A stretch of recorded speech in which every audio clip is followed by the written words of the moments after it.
After a couple days in Baltimore, the Phillies head west to take on the St. Louis Cardinals. They're back in the National League. Tonight is game one of a 4-game series against the Cardinals team that certainly has had the Phillies number in recent years. Hi, everybody. I'm Tom McCarthy along with John Kruk, our authentic fan. We get set for tonight's ball game against the St. Louis Cardinals. The Cardinals team, John, that has not had the toughest schedule so far. They're off to a good start, but their offensive numbers are somewhat problematic. Yeah, they are, and it's kind of shocking because they have so many good hitters in this lineup. But when you look at these numbers of the St. Louis Cardinals, .230 batting average, near the bottom of the National League. Not scoring a lot of runs. They are hitting home runs. I guess that's what we have to defend against is the home run ball. But the thing is bothersome if you're a Cardinals fan, the fielding percentage. Normally a team built on pitching and great defense and timely hitting, the defense hadn't been good. So Luke Weaver's going to have to deal with that tonight against his Phillies lineup that has been scoring some runs lately. He's not an overpowering pitcher. Only averages 5 innings per outing, so the Phillies are going to have to get to him quick before Mike Matheny can go to that bullpen. You have to be patient with him. He will walk guys, so you have to be patient early, but aggressive also, and not let him get strike one on you. As we mentioned, the Phillies are trying to capitalize on their one victory in Baltimore. They're also trying to capitalize on what Vince Velasquez did in his last start against the Giants. Yeah, unbelievable. And after he gave up a few early runs, he became that dominant guy that we have seen in some of his starts. That's the pitch right there he's going to need against these Cardinals, that breaking ball, because like we said, they do hit home runs, but the fastball was electric in his last start against the Giants, and that breaking ball right there to left-handed hitters, he is going to need, because when you take a look at his splits against righties, lefties, it's a drastic difference as far as how he goes about getting lefties out and then how he goes about getting righties out. And here you see it right here, left-handers hitting .316, righties only hitting .167. The good thing is the two lefties in the lineup, Dexter Fowler and Matt Carpenter, are both struggling offensively. 7 other righties in the lineup. I think Vince might dominate tonight. That would be good to see if he can. All right, so it is game one of this 4-game series between the Phillies and the St. Louis Cardinals. Velasquez will be opposed by Luke Weaver. Each starter is making his 9th start of the 2018 season. Speaking of starters, when we return, we're going to talk to Rick Kranitz about the starting pitchers for the Phils.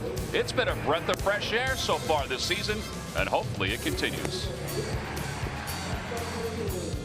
Phillies baseball is brought to you by Xfinity, America's best internet provider, according to speedtest.net. By Toyota, the summer starts here at Toyota. Let's go places. By Citizens Bank, official bank of the Phils. Visit citizensbank.com. By Coca-Cola, taste the feeling. And by Independence Blue Cross, live fearless. Learn more at ibx.com.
As we get ready for some baseball, Phillies and Cardinals, a 4-game series. Here is what the pitching matchups will look like this week. Velasquez and Luke Weaver going tonight. For the Phils, Arrieta, then Eflin and Nola as well. As we welcome you back in, and we welcome in the pitching coach for the Phils, Rick Kranitz, joins us right now.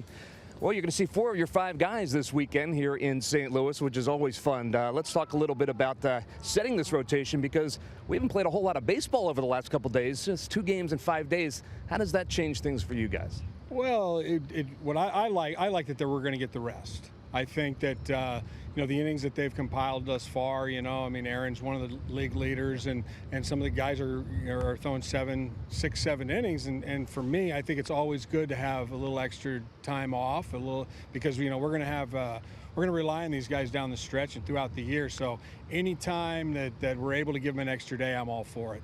Well, we'll see Vince Velasquez tonight, and he has really opened some eyes this year. He's been fun to watch, and he really looks like he's starting to figure it out. We hear that saying a lot about starting pitchers, but starting to figure out, when you think about Pavetta, you think about Velasquez. I think that's fair to say, don't you think? There's no question. I think that both of them have taken one giant step forward, and Vinny the other day, after giving up 3 runs in the first or second inning, he came in and he just decided to grind it out and more than anything, relax. I thought his tempo was real good. I thought even though he gave up those runs, he was throwing the ball fine. And the message was, you keep throwing the ball the way you're throwing right now, you're gonna end up winning this ball game. And he's really stayed within himself. He's just worrying about execution. And to me, when he has that kind of stuff, when you have that kind of stuff as a pitcher, and you just constantly worry about executing your pitches, you're going to be just fine. I thought he took a huge step forward. Not only that, his pace was much better, and he worked faster, and that's always going to help. The defense is going to be better for it as well. When we got word in March that Jake Arrieta was going to be a part of this rotation, things kind of fell into place, and, you were able to see what this rotation would look like. He's made such a big difference in this rotation, as well as obviously Aaron and what he's been able to do. Those 2 guys at the top, it's pretty special for a pitching coach to be able to, work with those guys and use those guys and their experience. Well, yeah, it's been a lot of fun for me, for sure. When we got Jake, it was like an early Christmas present, and, the thing, I had Jake as a rookie in Baltimore, and he was not immune to the struggles of the Major League Baseball, and being a young pitcher that tried to throw the ball by a lot of guys, and he got hurt a lot. So, he's been through some struggles. It was none better than the day that he pitched against Miami, where he struggled, and obviously it was a struggle for him, and have those pitchers or young pitchers watch him go through that. He didn't change any emotions. He was the same guy. In between innings, he was the same guy after the game, and he's the same guy the next day or the day after. You're going to go through those. But I tell you what, he battled through it, and he still gave us a chance to win the ball game. And they saw his demeanor. They saw how he acted. They saw how he did his business, and I think it really helps. I know it helps. Absolutely. It's a learning for everybody, being able to watch those kinds of guys. All right, well, Rick, we appreciate your time. We've got 4 games of baseball here in St. Louis this weekend. It should be fun. Baseball coming up soon, but first, we head back to the NBC Sports Philadelphia studios.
field.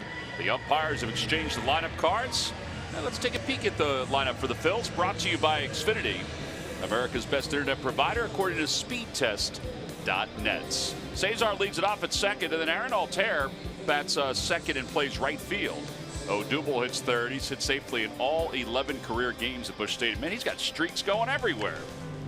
And they will face right-hander Luke Weaver, who is 3-2 on the year. John said it during the open. He does not go deep into games for one reason or another. Opposition hitting .253 against him.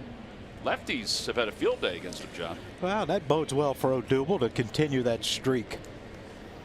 Average fastball is at 93.4. Not bad. Nope. Pretty high ERA last 5 starts. Well, let's add on. Yep. Cesar takes the first pitch for a strike, so we're underway. 6:15 local time is our first pitch. 7:15 tomorrow, and then 2 day games Saturday and Sunday. 0-2. 81 degrees. And we mentioned throughout the day today, it was a beautiful day here in St. Louis. Muggy. Yeah. Couldn't have it any other way. Not as rainy as it was in Baltimore. Oh, thank goodness. 0-2 pitch coming to Cesar. And a changeup low, 1-2. Cesar was 2 for 5 in the game against the Orioles. He has walked 29 times this year.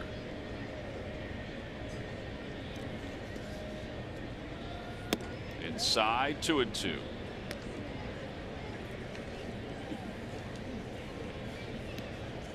Weaver is just 24 years old. He was drafted out of high school, didn't sign, went to Florida State.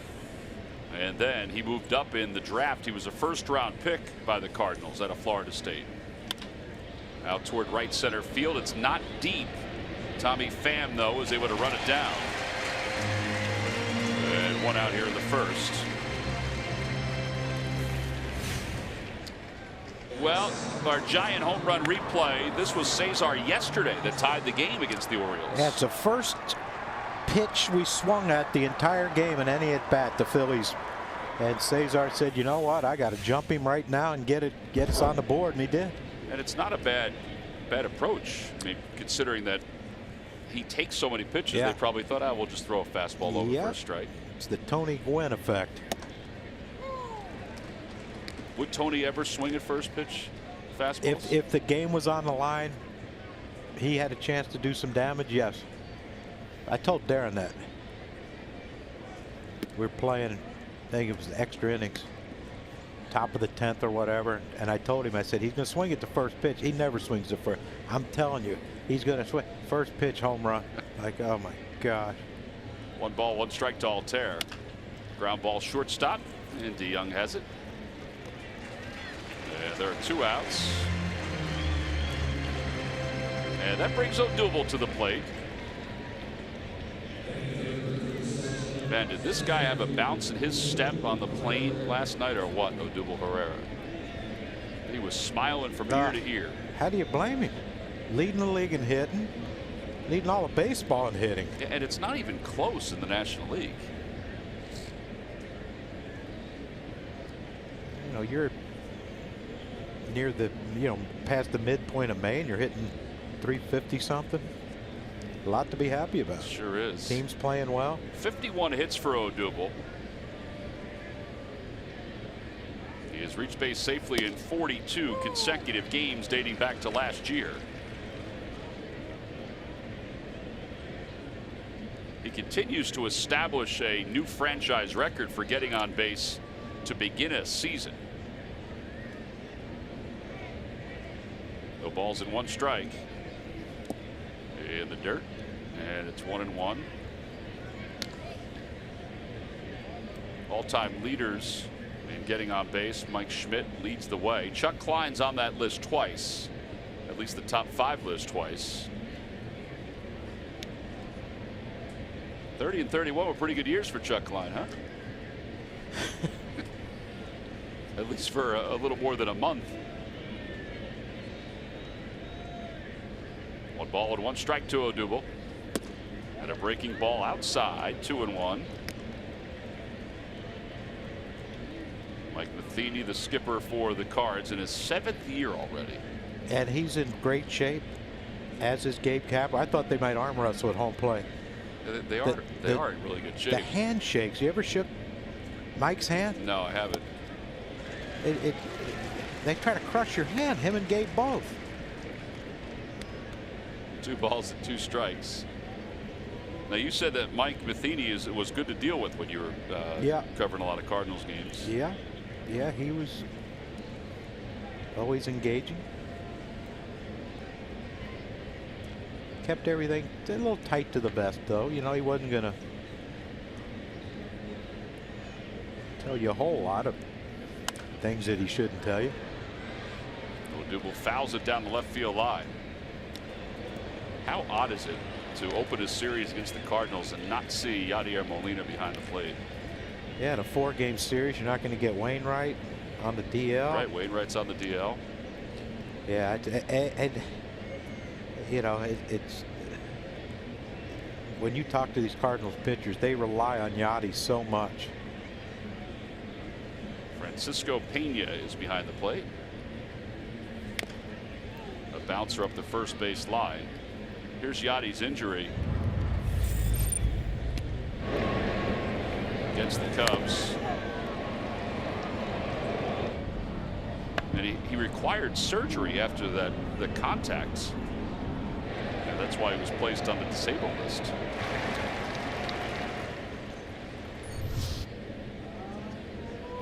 Fan favorite here in St. Louis. I talked to his brother Benji after to wish, you know, tell him we're thinking about Yadi and praying for him. And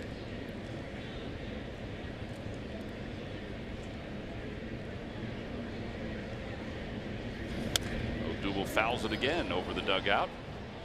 He is single-handedly pushing up Weaver's pitch count in this first. This is already a 7-pitch at bat. Amazing, isn't it?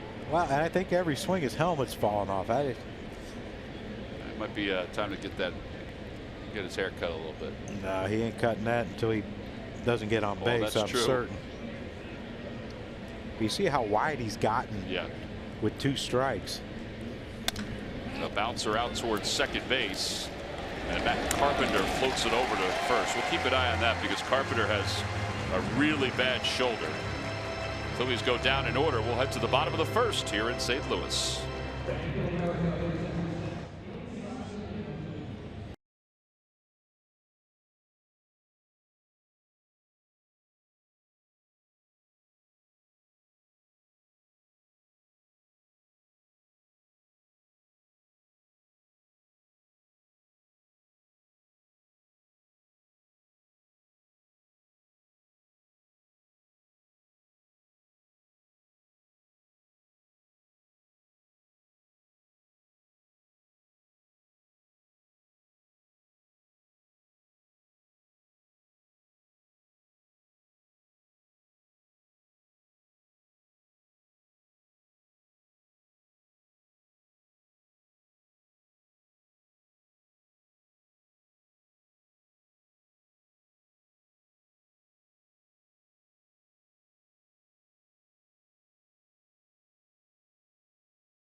Three in their half of the first. It's brought to you by Xfinity. Xfinity's internet is the fastest according to speedtest.net. Marcell Ozuna, a big pickup for the Cardinals this past offseason. He has scuffled somewhat, but he's got good numbers in his career against the Phillies, and they'll face right-hander Vince Velasquez. 25-year-old. Velasquez is 3-4 with an ERA of 5.05. Well, not off to a booming start so far with the throwing it around the horn. Now that takes practice, Joe. It does. I mean, it's, you know, Franco's usually pretty accurate over there, but he kind of threw one a little wayward to Vince. There you go.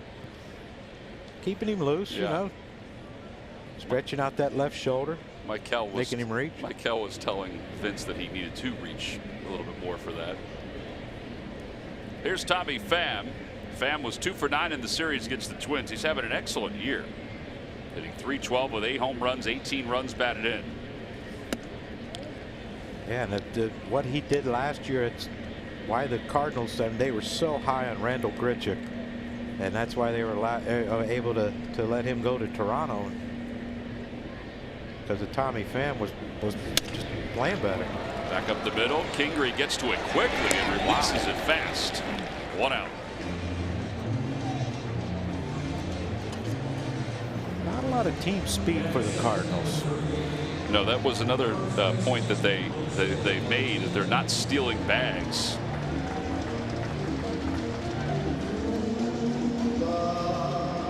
There's Jose Martinez. Martinez, a .292 hitter with 4 home runs and 23 runs batted in.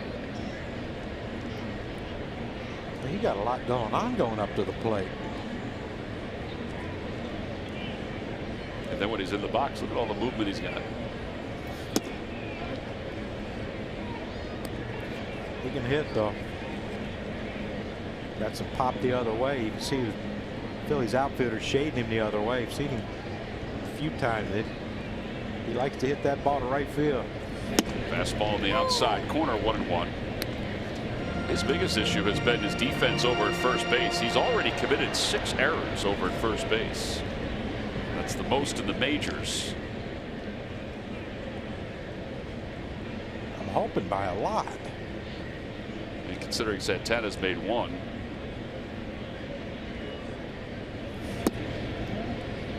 Down and in, 2-1.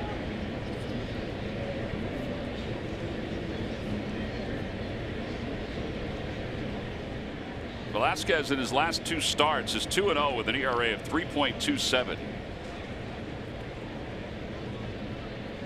It includes that last outing against the Giants, which did not begin well at all. And he told me the next day, he said, I just got frustrated with myself. He said, I'm sitting out there thinking, what am I doing? You know, I got to bear down, which he did. Yeah. And picked up 12 strikeouts.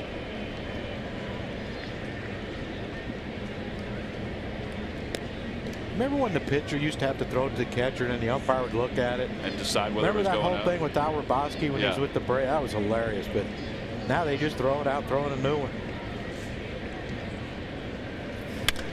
Over toward the left side, a base hit for Martinez. So he's aboard with 1 out. And now Paul DeYoung is coming up.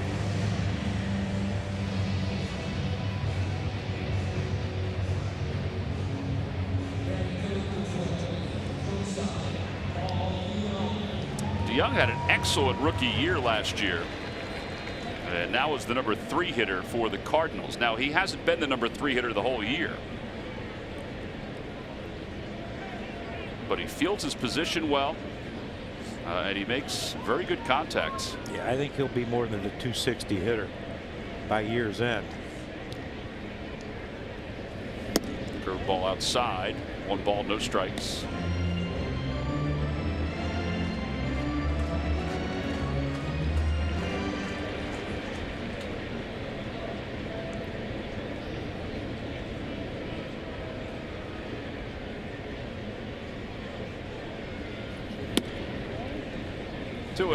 Vince has been able to get that breaking ball over, and that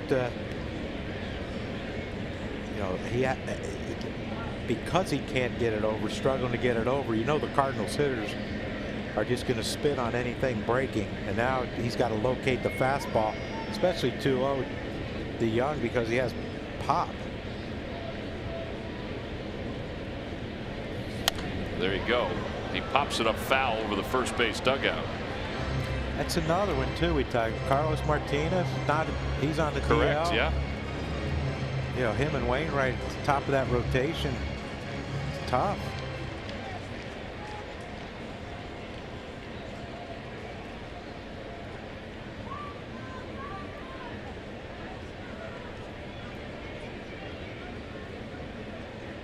It's a good sign though. 2-0 to a guy with power, and he jams him.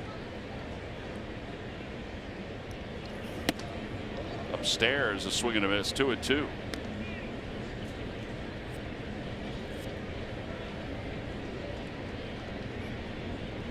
Marcell Ozuna on deck. I thought he was going to tear it up here in St. Louis, and he still might. Yeah, he's got time. Remember last year he just got off to that unbelievable start and just rode it the whole season. Swing and a miss. That was a 95-mile-an-hour fastball. That's the first strikeout for Velasquez. Well, the breaking ball command is not there yet for Vince, so let's just go country hardball and throw it by you. Like I said, the 2-0 pitch was a telltale that he jammed to Young and he fouled the ball to the first base side and then just elevated 2 fastballs a little bit in on him, and he can't catch up.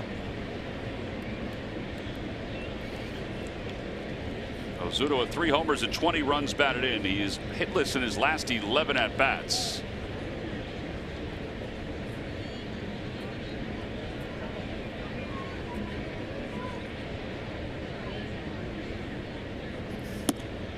The fastball runs away.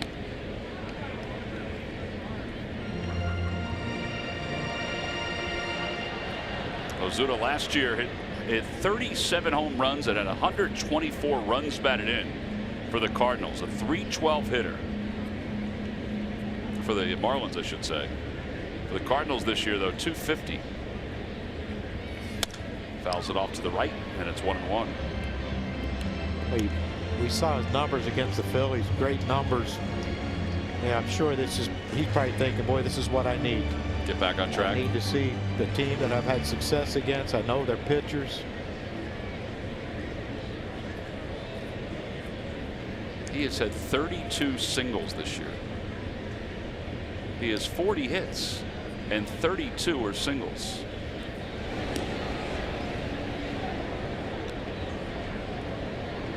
I'm sure that's what the Cardinals signed up for. Maybe when it gets warmer, like now, he'll start heating up a little bit for them. Well, let's hope in 5 days he gets as hot as he wants to get. Yeah, it could be a firecracker by then.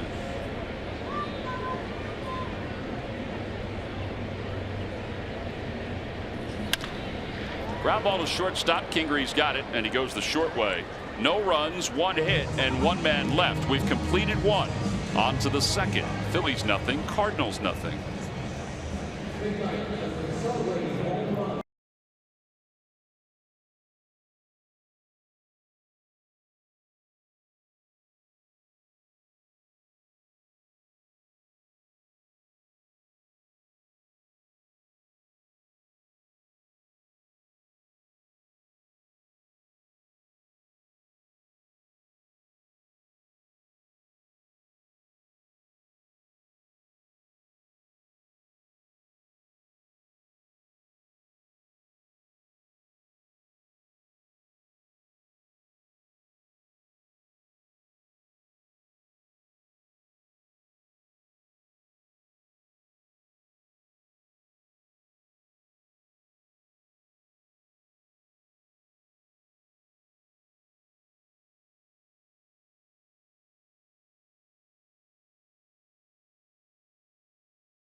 And how about the Phillies' record outside the East? They're 16-2 in non-division games. That is the best winning percentage in all of baseball. Well, they get back into the division next Monday, and it's a big test because the Braves are coming to town again. as Rhys Hoskins greets Weaver with a single to left field to start the top of the second. Oh, Yeah, nice swing. Yeah, it was, but that's going to be a telltale sign of the Phillies season, because they are a lot better than they were last year. You know, we got Rhys Hoskins for a full season. Odubel's taking that step to, you know, being one of the best hitters in the National League. They add Carlos Santana, who, you know, home runs, RBIs really good, struggling average-wise and on-base percentage. But Franco's playing good. The Phillies have to take advantage of that against their own division now. Yeah, they begin play tonight a game out in the National League East behind the Braves. Santana takes low, 1-0.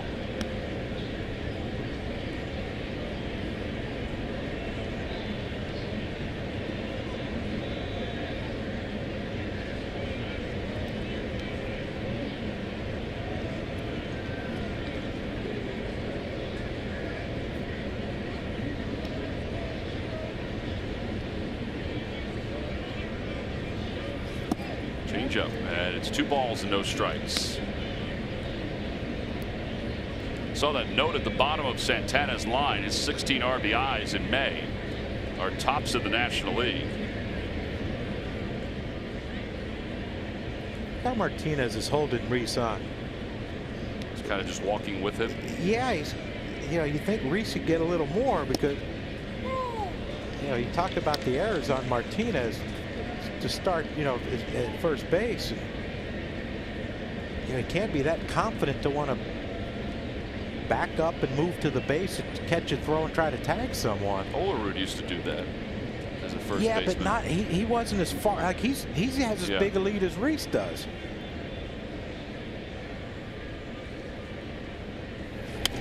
Fouled off. Didn't he just mainly do it with a left-handed pitcher pitching?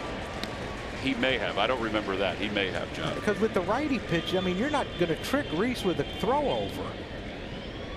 You know, you would think Rhys could get more. Well, you also have to be careful that you're back toward the bag so it's not a balk.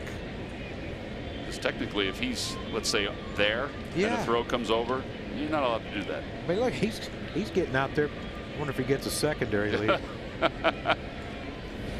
Ground ball to first, backhanded by Martinez. There's 1 and 2. So much for that. Yeah. 3-6-3 double play. And 2 outs here in the second. I mean, it's, you know, I guess they know more than we do. It hit right to him. Easy play for him. Nothing Santana could do. You know, with Rhys stealing bases this year, I thought maybe he would take a shot and go. Yeah, 3 of 5, and he hasn't stolen one in a little bit. Here's Michael. Had a breaking ball high.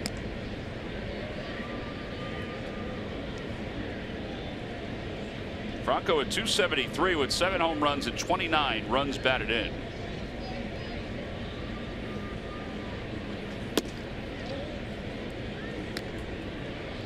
Have you ever been up in the arch? I have not. You want to go? No, I do not. We'd have to take separate pods if we did. It doesn't look like it gets too wide up top, does it? No, it's very confined. No, I have no desire to get up that high unless it's on a plane. I was out there today. I was under the arch. They have redone so much of this downtown, the parks downtown, and they were doing some work with the grass outside the arch.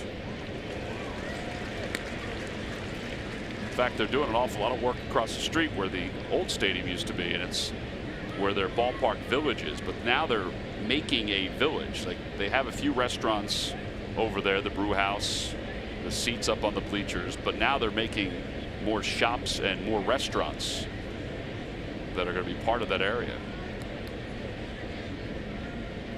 I like these ballparks that are in downtown areas.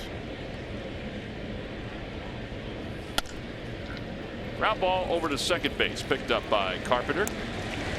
No runs, 1 hit, and nobody left for the Phils. We've played an inning and a half, no scores. We go to the bottom of the second.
That when you need your Phil's fix and can't get in front of the TV.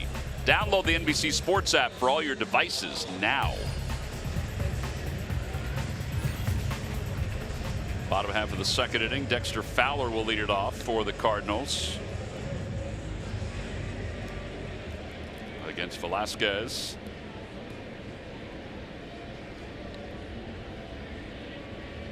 Fowler was 2 for 10 in the series against the Twins. Overall hitting .158 on the season.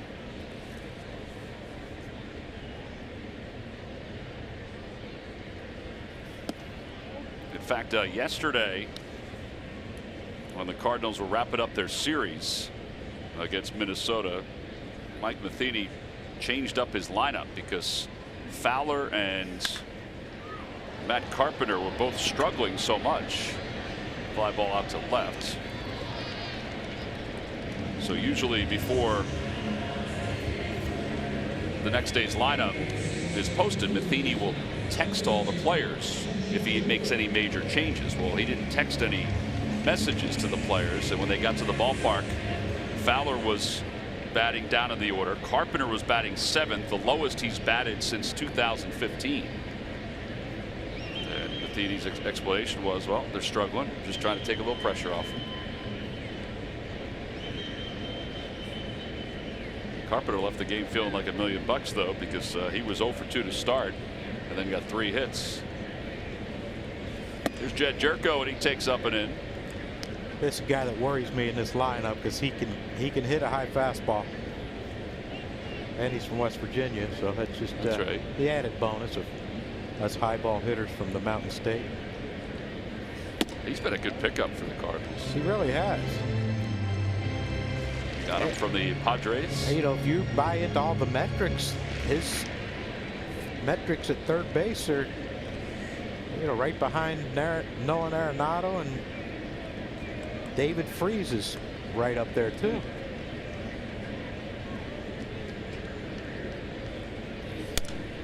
Fouled off to the right, 2-1.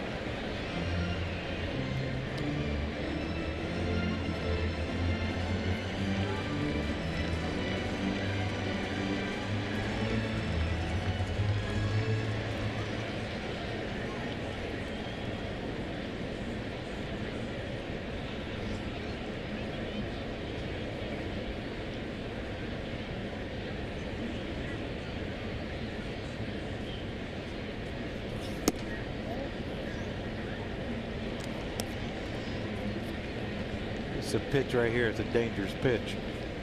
Got a guy with power, loves to hit the fastball, belt or higher, and so far Vince hasn't had a breaking ball to speak of yet.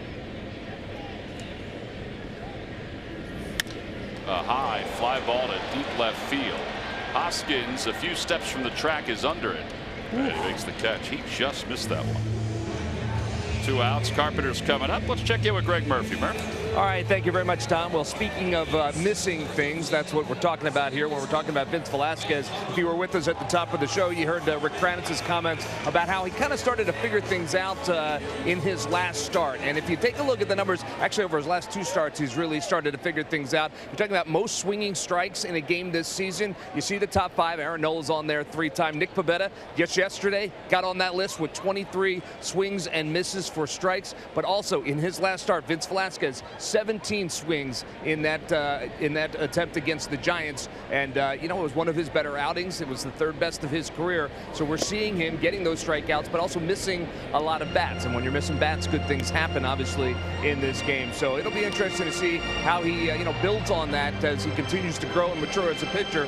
You know, Tom, you mentioned about his thoughts after that 2nd inning, saying, you know, he was just frustrated. He just had to get things together. Well, let's see if he's able to build on that and you know, continue with the strikeouts and the swings and the misses. And I think you can see the natural progression of Nola, the fact that he's had so many games this year where he's had career highs in swings and misses. In fact, he was talking about that 26 swing and miss game, that he knew exactly what his career high was before that and knew how important it was to get all those misses. 1 ball, 1 strike to Carpenter, and 1-2.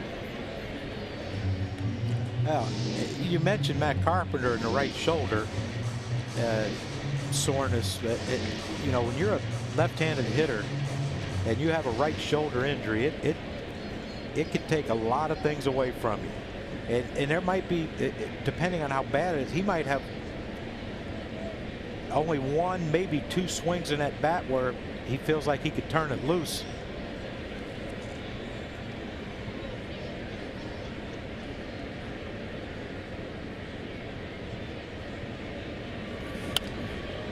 Yeah, they feel like there may have to come a time where they shut him down. That shoulder has to be taken care of. Well, gotten to know him over the years, and that's going to be a tough conversation for Mike Matheny to tell him, you know what, you might want to shut it down for a while. I don't think that conversation will go very well.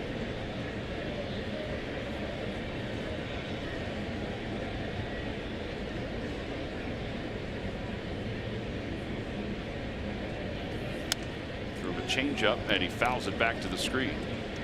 And also swings and misses. They hurt. Oh my gosh.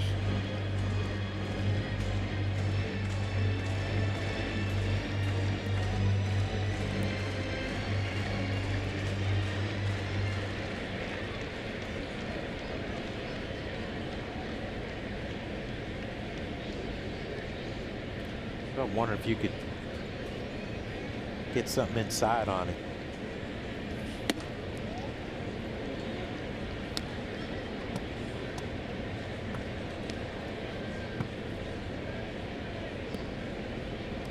Francisco Pena on deck.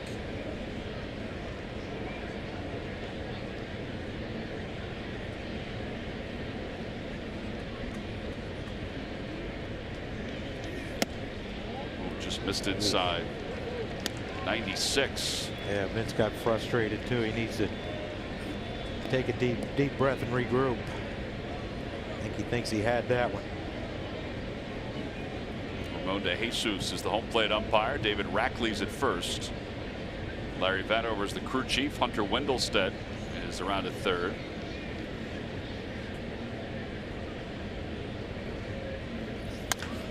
To the right side, Cesar in shallow right field. And after an 8-pitch at bat, he's able to get Carpenter, and he sets the Cardinals down in order. On to the third in a scoreless game.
Please submit your answer on the subject line. John, the question is this: who holds the Cards single season record for most walks by a left-handed hitter?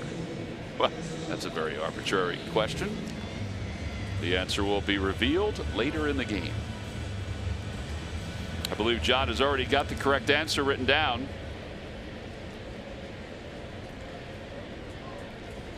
It means you'll be able to win our grand prize, Johnny. Well, I'm still waiting for the authentic fan picture we sent out that Yeah, they I'm said they would surprised send that you it. didn't get anything yet. Well, where would they send it? Send it to the hotel. I'm sure at some point I'll get back. If you would have fell over right there. Here's Kingery. This would have been the quietest announced game ever if you went down. Phew. Here's the 0-1 pitch to Kingery. Wham. And that would be it. That would be it. 0-2.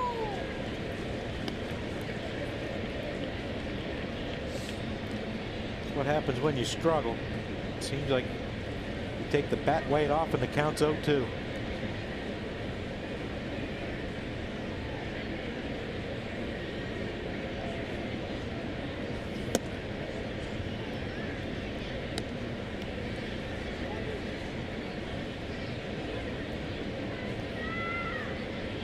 Gotta say, he's made some really good plays at shortstop tonight. J.P. Crawford is heading to Clearwater to begin his rehab assignment.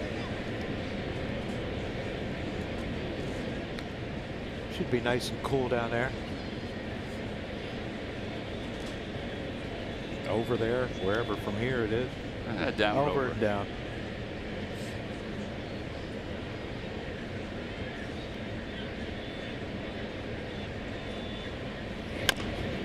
A bouncer left side. Jerko cuts it off. And one out.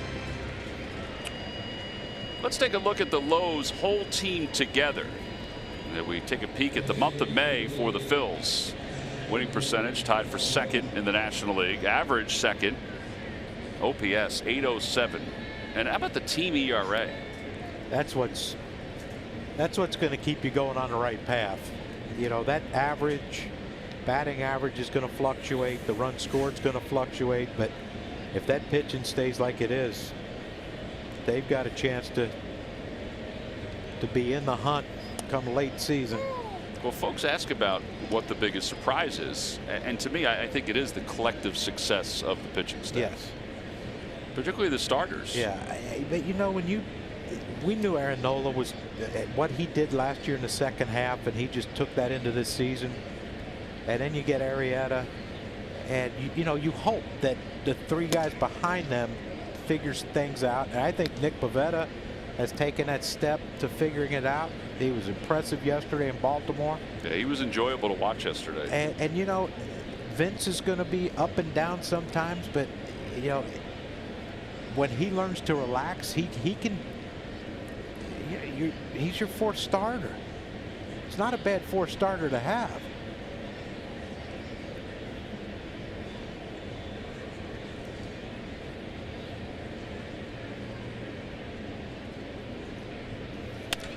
Grounder shortstop.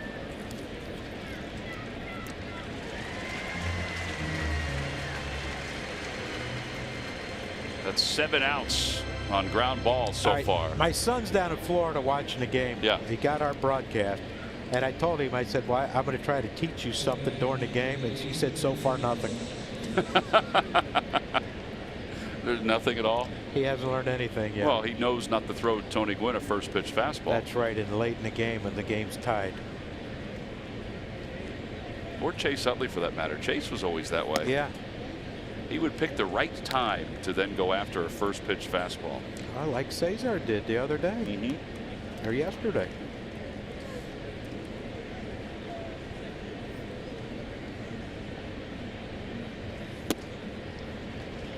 Velasquez takes his .462 batting average into this game. Leading the league. If only he could qualify.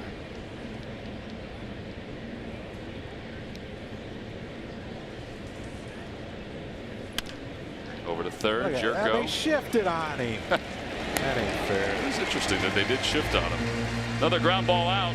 That's an 11 pitch inning for Weaver. Phillies go down quietly in their half of the third in a scoreless game.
Ford car, truck, and SUV crossover at buyfordnow.com today.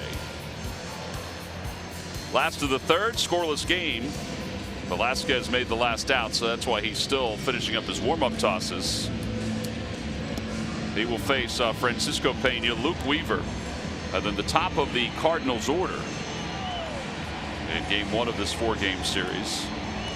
Cardinals have won the last 6 series against the Phillies. They are 15-5 in the last 20 games, which spans 3 years. It's a different Phillies team, though. I would agree with you on that one. Well, without question, it's a lot different team than last year. Yeah, even looking around the infield, you've got 2 guys that are the same. Catcher's different, the first baseman and the shortstop.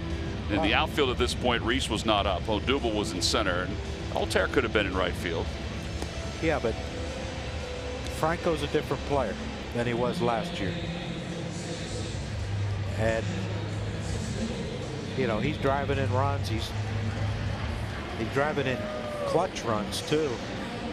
And that guy right there just, I can't tell you how much I enjoy watching him.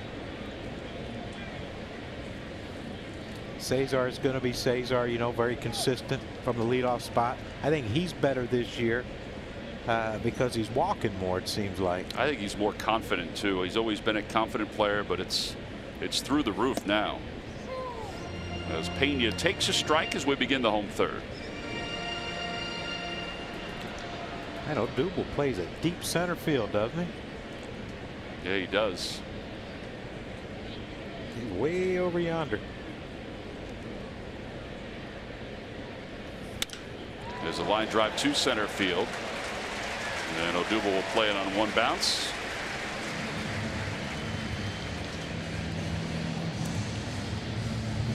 And Luke Weaver's coming up. It's time for our Geico quote of the day, talking about how much better the Phillies have gotten. And Matt Klentak talked about Velasquez and Pivetta.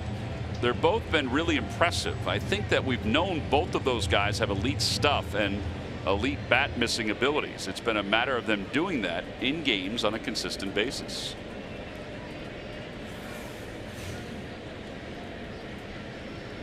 Weaver's hitting .231, so there's no guarantee he's going to lay down a bunt. That's what probably make him a better bunter. The corners kind of have to stay back a little. Wow. Must be at a bad angle. Was that a strike? Well, it looked like it might have been down. I don't think it was a ball that you could bunt, though, the way where it was located. Take a look at pitch cast presented by PJ Wheelahans. Give it to him. It's on the line. Jose Oquendo had to have a little conversation with Weaver. Secret weapon. Surprised he hasn't been a manager yet.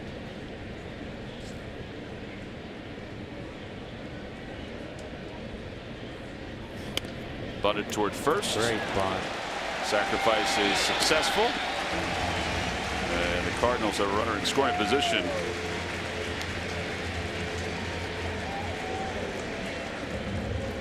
Give the put out to Cesar. And Tommy Pham is due up. Couldn't have dropped it out there any better than what Luke Weaver just did right there. How you like Tommy Pham's socks? I like them. Oh, I like them. I like when players wear the old school sort of design. All those stripes going up.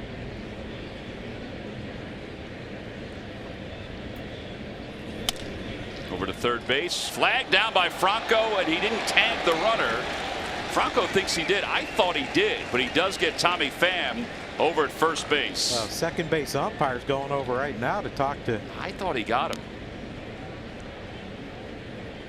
It's going to be interesting to see what this discussion is about. Larry Vanover's the crew chief, and he's chatting with Hunter Wendelstedt. Watch his arm move, John. Well, maybe he didn't get him. All right, so now the umpires are going to confer. Was he out of that 3-foot lane, though? You know, it looked like he might have had. might have. It looked like his left foot might have touched the grass. And he is out. Him out now. Now, so Mike Matheny's going to go out and have a discussion. Yeah. Here he comes. He'll go out and talk to Larry Vanover. Now, we don't know if he called him out on the tag or called him out for going out of the baseline. I mean, he shouldn't have gone. Boy, I don't know. I mean, he was eventually farther out when he was going to third. This could get Mike thrown out of the game. That's an old-fashioned argument. They're well, rare. It's a double play. Turns out to be bad base running for Pena. And we'll go to the fourth inning in a scoreless game.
Where you serve or when you served, we stand ready to serve all military families.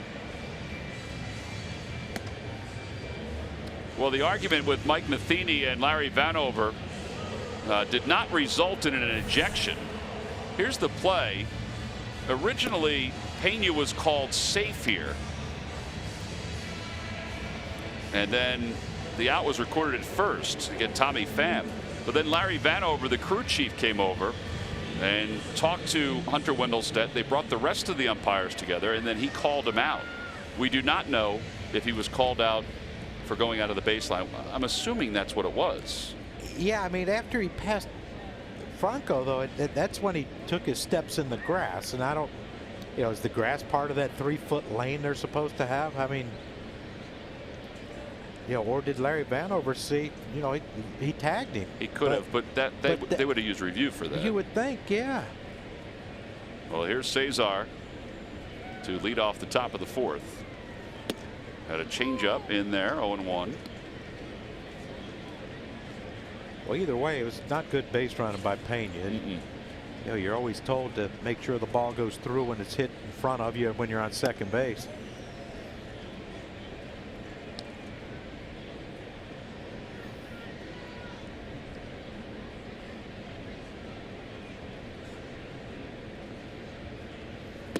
Another changeup, 1-2.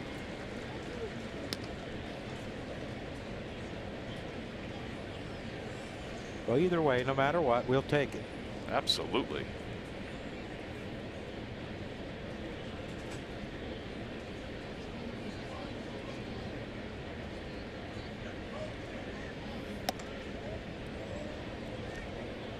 We keep talking about the tag. Was it a tag? Was he out of the baseline? But how about the range? Franco went to his left to get that ball.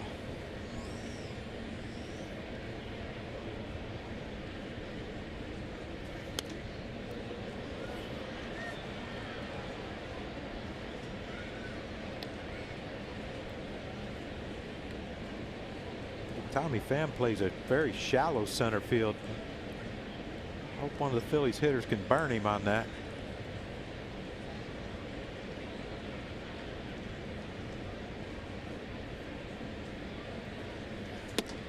3 balls, 2 strikes.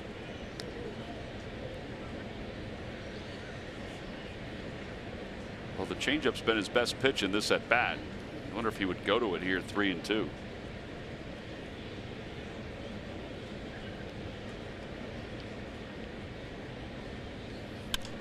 Out to left field. Ozuna over toward the line. And then makes the catch with very little room.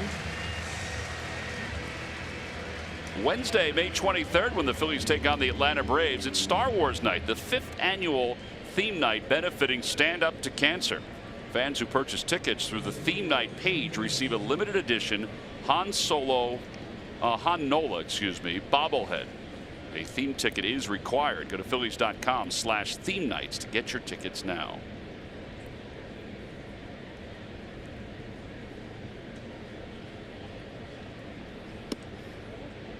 One ball and no strikes. Han Nola. Han Nola. They were showing off that figurine the other day. Have you seen it? I have. Short right field, and Carpenter is out there to make the catch. I have it, and I think it's one of the better bobble figurines. I haven't seen it yet. When is the night now? The 23rd of May. You will not be there. I will not be there.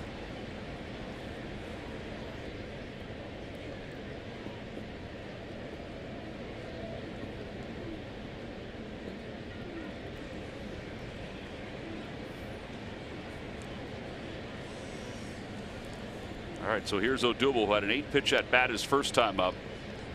He had grounded out to second base.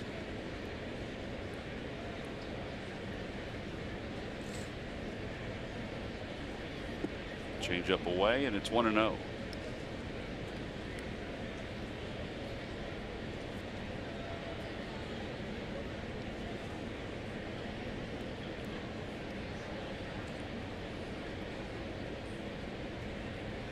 You see where his right foot is? It's not even on the line.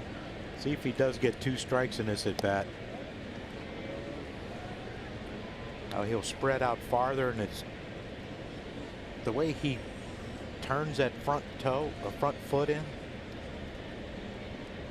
It's almost like he's on the instep of his foot right there. Yeah. That will be a lot further up and on the line. Change up for a strike. It's 2-1. Why does he do that, you think, John, with 2 strikes? Less. I mean, he still has the leg kick. It's so doable. We don't know. No, I just, you know, he probably heard it all the time. You know, hey, spread out, you know, shorten up, spread out, choke up, all that stuff.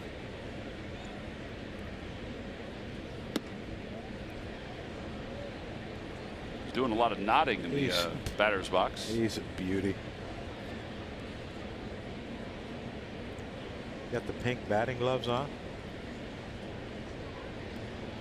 I didn't notice if he had those on yesterday in Baltimore. I think he did. I thought they were red.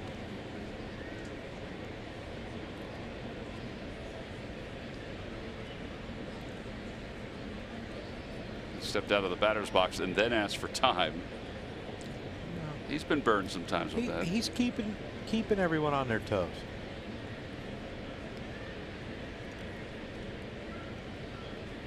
Outside, ball 4, and Odubel draws a walk, and he's on base now for the 43rd consecutive game. And that's the first walk issued by Weaver. Right on the heels of Chuck Klein the first time. There's not many times you get to pass a guy up twice. Be interesting if he got close to that 56, if it was he got a chance with a weekend with Schmitty. I think it's amazing that he's been on base every game this year. And still full of energy. Hoskins singled his first time up.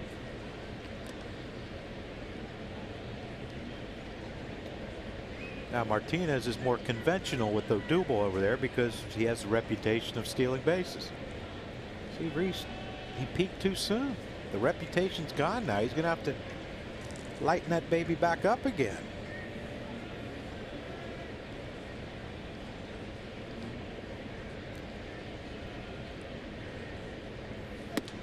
inside.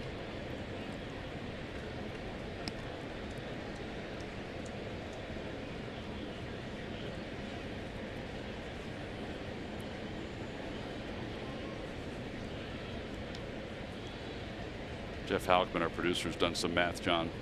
May 31st, he plays in every game in Los Angeles for O'Doul.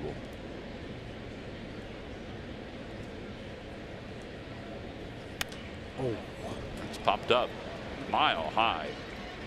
Martinez says he has it, and he does make the catch. No runs, no hits, and one man left. We'll move to the bottom of the fourth inning. Phillies nothing, Cardinals nothing.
And by Jefferson Health. Call 1-800-JEFF-NOW or visit jeffersonhealth.org.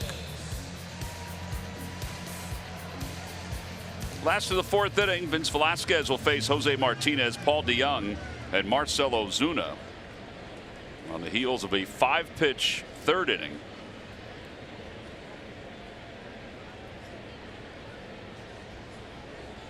He will begin this fourth inning. Martinez singled through the left side his first time up. And he starts him off with a changeup.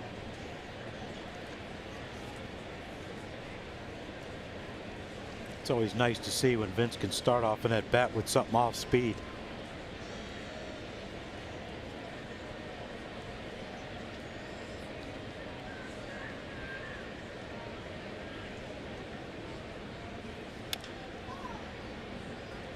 Tonight's ball game is also available in Spanish. Just use the SAP button on your television or change the language through the menu on your cable box. Bill and Angel are calling tonight's ball game.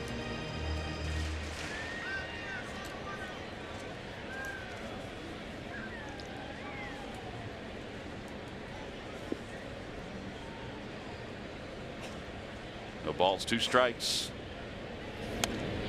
Try to sneak a 97-mile-an-hour fastball by him.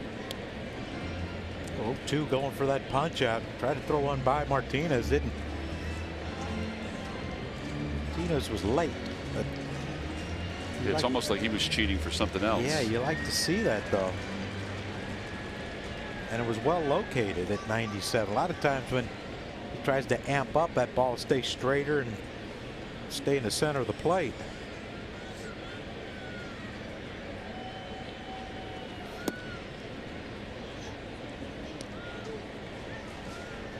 This humidity serving Vince well. That's 98. He does seem loose, right?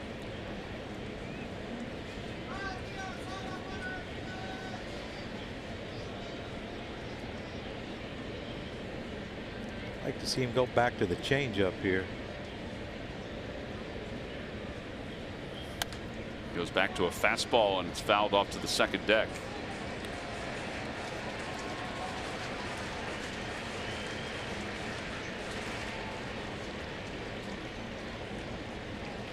Hey, you start him with a changeup, finish him on a changeup, right? It was a good one to start the at bat.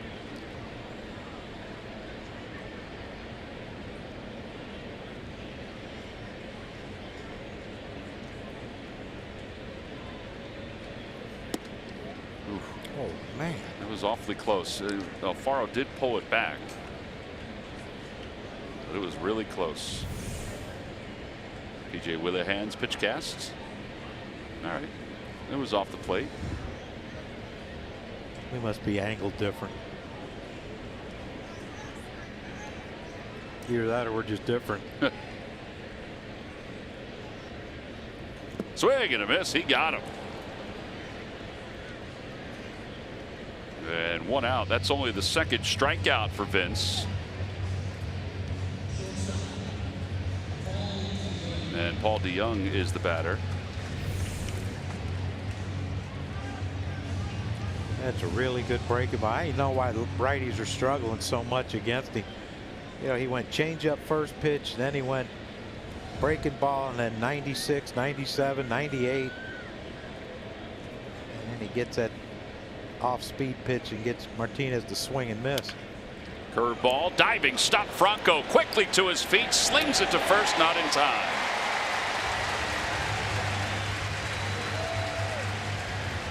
Well, DeYoung really got down the line quickly. He saved a double, but it is an infield hit.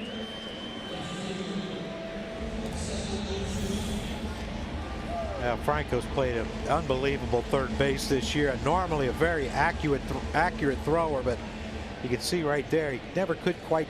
Watch him try to get his feet set right here, and he opened up a little bit, and that caused that ball to sail on him.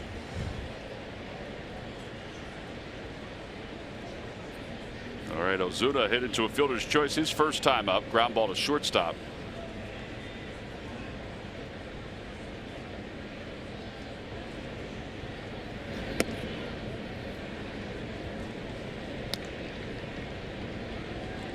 There's something different with Vince. I don't know. Remember the last game we did together when he pitched?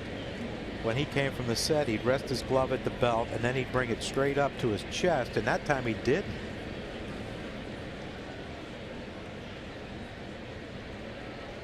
That time he didn't.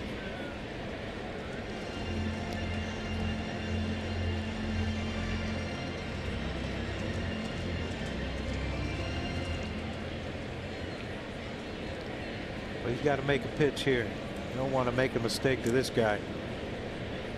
Even though the power numbers aren't there yet, you know what he's capable of.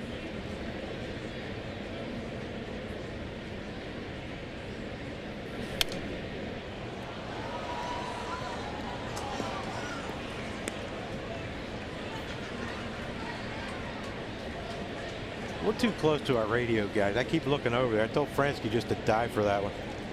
You got to dive for it.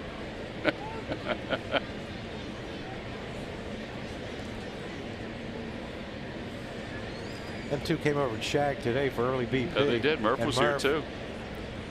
There's Scott and Kevin. There's Dumb and Dumber.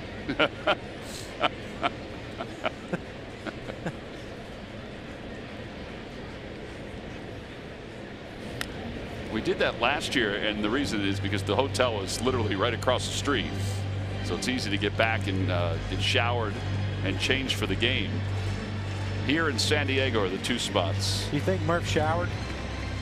That's how close we are. And there's a window. We can see right through the window, which usually makes the post-game show troublesome.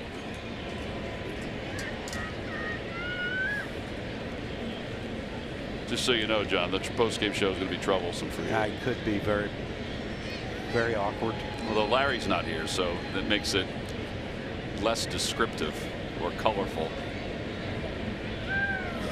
Outside, 3-2. You know, it's a good group. You know, all three Kevins that they bring in to go on the road are great. All three Kevins. It is funny to hear that. Yeah, Scott is unbelievable, and then, you know, of course, then when you're home and you get the baritone voice of the legendary funny man Larry Anderson. That's there. right. Yeah, I have a blast with you guys. Should have brought my golf clubs though.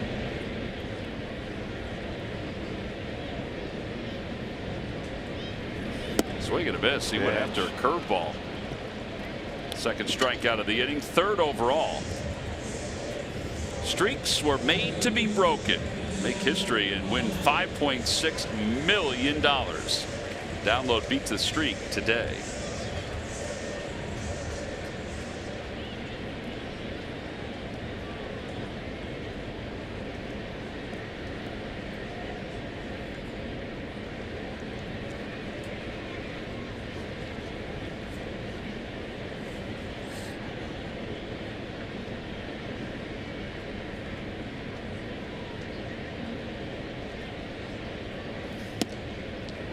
One to Fowler. Well, if you look how our defense is playing, this is why communication's a key. Because if for some reason Fowler hits a hard ground ball to Franco, they have to tell him that there ain't going to be no one close to second base to take a throw to get the easy force at second. So you got to go across the infield. The same with Kingery.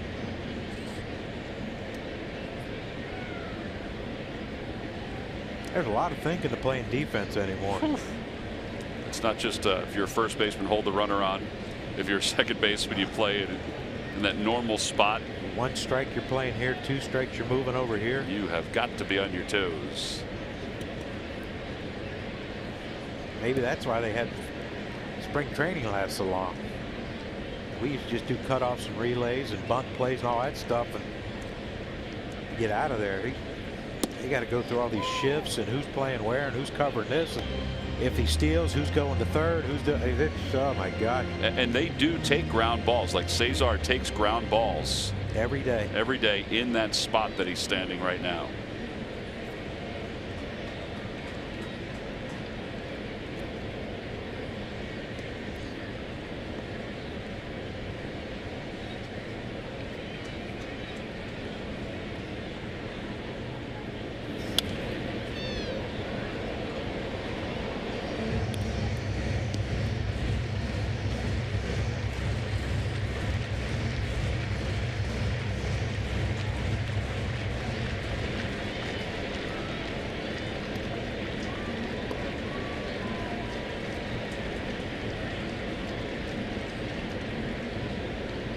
Tell you what, they draw, don't they? They do. Amazing place. Thursday night game, not sold out, but it's a big crowd.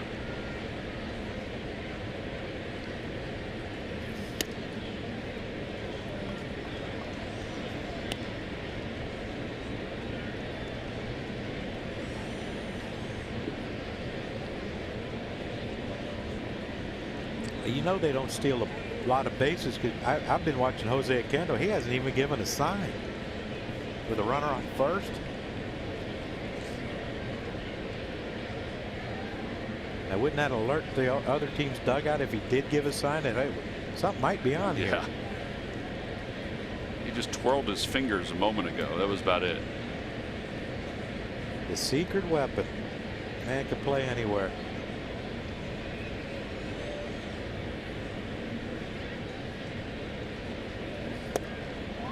Yeah, he found a home here in St. Louis after leaving the Mets.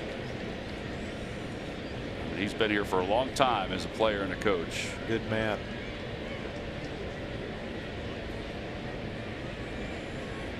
All right, so Vince, after 5 pitches last inning, is about to throw his 20th pitch this inning. And a strike 3 calls. 3 strikeouts in the inning for Velasquez. No runs, 1 hit, and 1 man left. We have played our first 4 innings.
Shipping messages get noticed.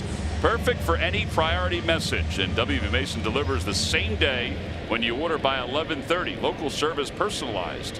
Who but WB Mason? Well, Gabe Kapler's watched Vince Velasquez scatter 3 hits over the first 4 innings of this game.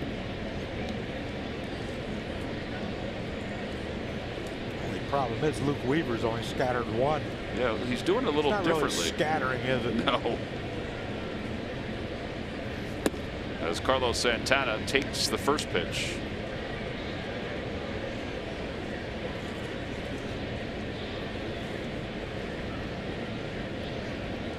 Carlos hit it to a double play his first time up.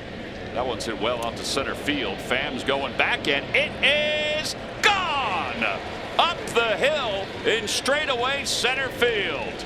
And Carlos Santana has just given the Phils a 1-0 lead.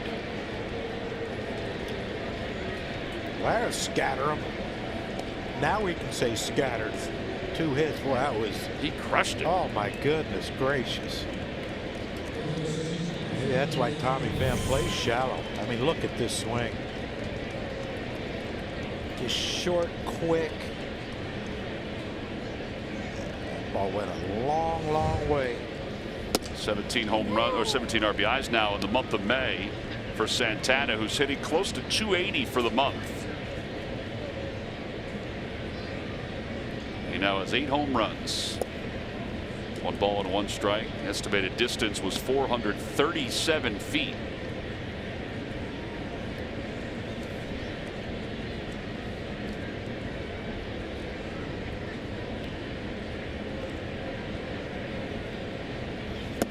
Changeup. Boy, he has a good changeup.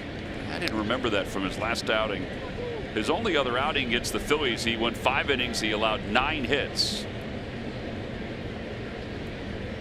But his changeup is excellent.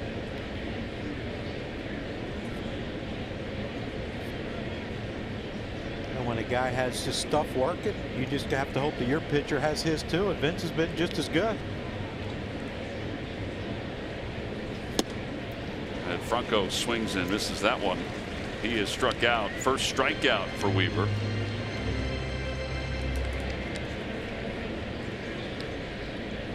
He's used the 4-seamer 37% of the time. Yeah, that changeup is used almost as much as the fastball. Well, you know, you get a feel for a pitch and you just ride it. You know, the toughest pitch you hit's a well-placed fastball. But to me, the second toughest to me was always a good changeup. Yeah, and particularly if you have that well-placed fastball. Greg Maddux comes to mind. I think we've said this a lot, but I used to love how he ran the 2-seamer off the hip to lefties. Oh, you did, huh? I did. Yeah. Think about how many guys he taught that to. I mean, Millwood, he taught that to Millwood. And Millwood wasn't the same pitcher, but when he was on, that 2-seamer was effective. Well, everyone tries it. And we'd had this conversation. How come the lefties don't do it to right-handed hitters? You know, if the Phillies had a left-handed starter, we could ask them. We could ask Adam Morgan. We could ask Adam. Might be the conversation tomorrow when I see him. Because he's got a good changeup with some nice run away from righties. I bet if he had a 2-seam fastball, he started at the hip. 1-2 pitch coming to Kingery. But I'm certain there's some scientific reason why lefties don't throw it to righties. It's a good point.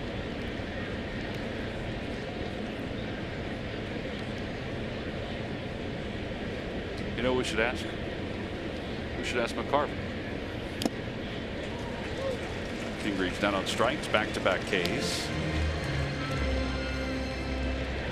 Well, the Phillies get off this road trip. They'll head home and take on the Atlanta Braves for 3 night games beginning this Monday. All 3 are at 7:05. Tickets can be purchased by going to Phillies.com.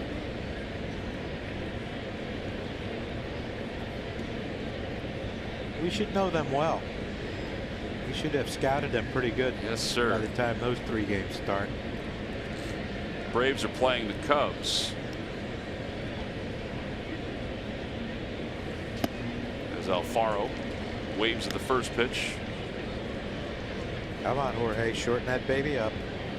Nice and easy.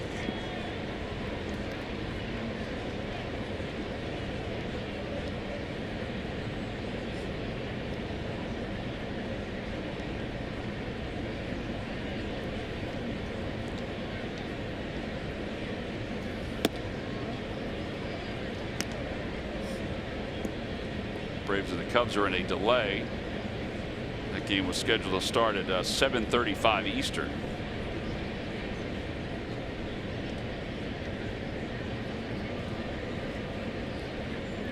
They playing in Atlanta? Yep.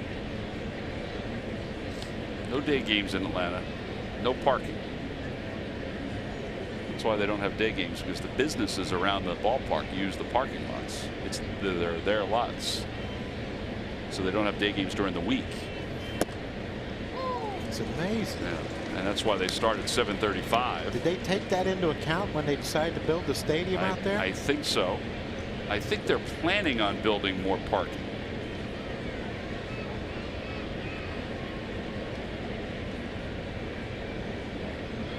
Huh.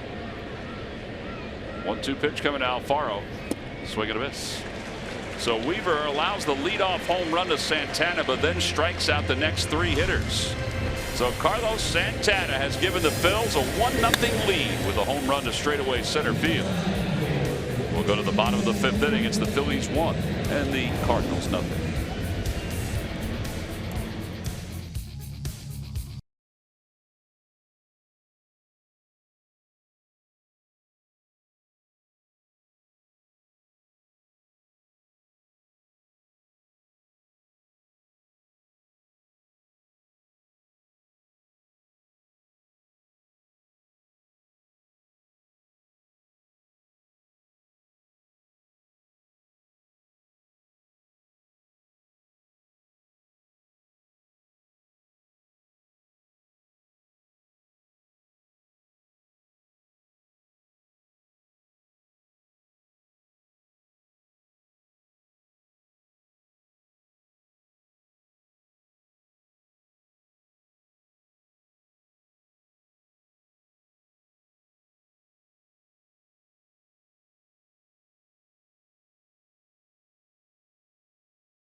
Who has finished off the Cardinals 4 times on strikeouts.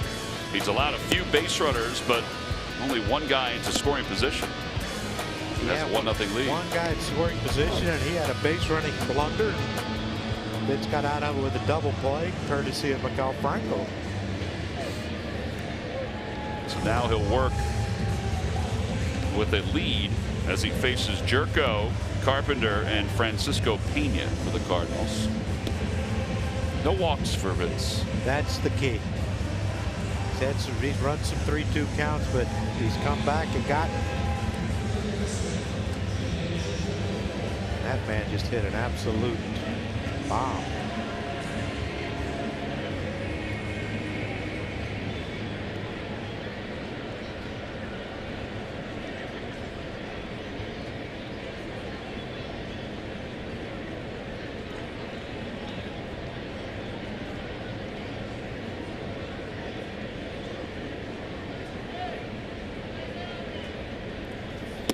First pitch fastball, and it's 0-1. Is that an optical illusion, or is it looks like it's cut? His fastball's cut. And that was only 93.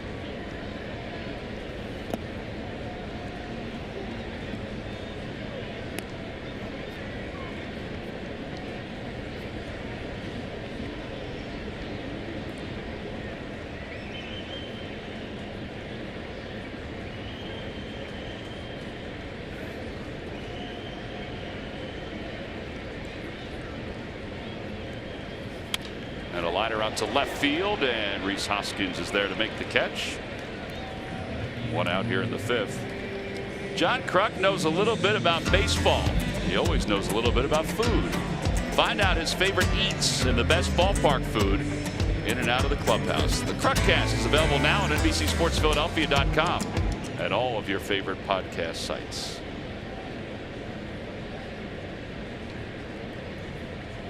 I do like food. Do you give a thumbs up to the brats here in St. Louis? Very good. Yep. Yeah.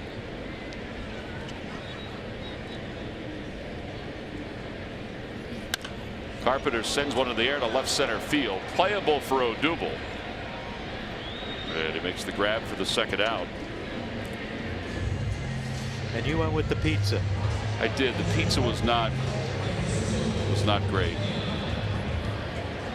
It looked really good. But, you know, up in the Northeast, you get spoiled with pizza. You do. And no, it doesn't really matter where you go. It's never going to be the same. It looked really good. I know.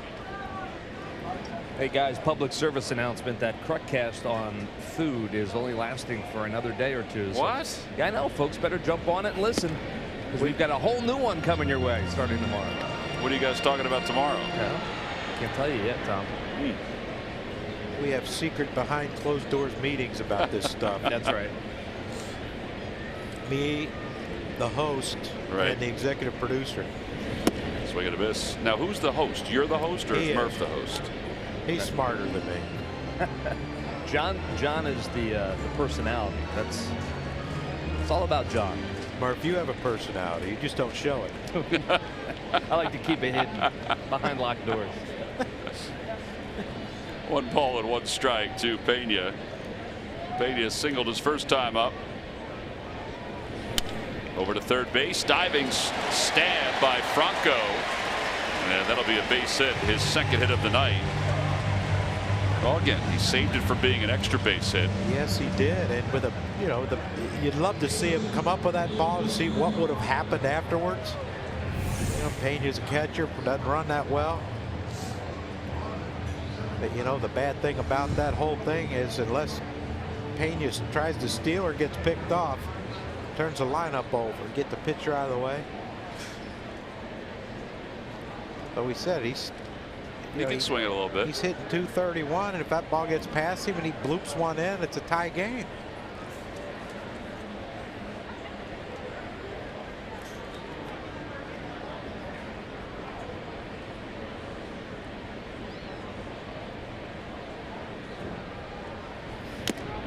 Foul ball, and it's 0-1. I was watching their pitchers hit today, and they didn't have numbers on, so I didn't really know who they were, but a couple of them they were hitting balls into the second deck. Yeah, Michael Waco was one of those guys that was hitting balls into the second deck. In Big Mac land. You hit it into that area, you get a free Big Mac. Huh. Even in BP? Not in BP. Nope. Like everyone in that section gets one? Yes, everybody in that section. Might have to set up there and hope someone hits one. Present their ticket to McDonald's for a free Big Mac.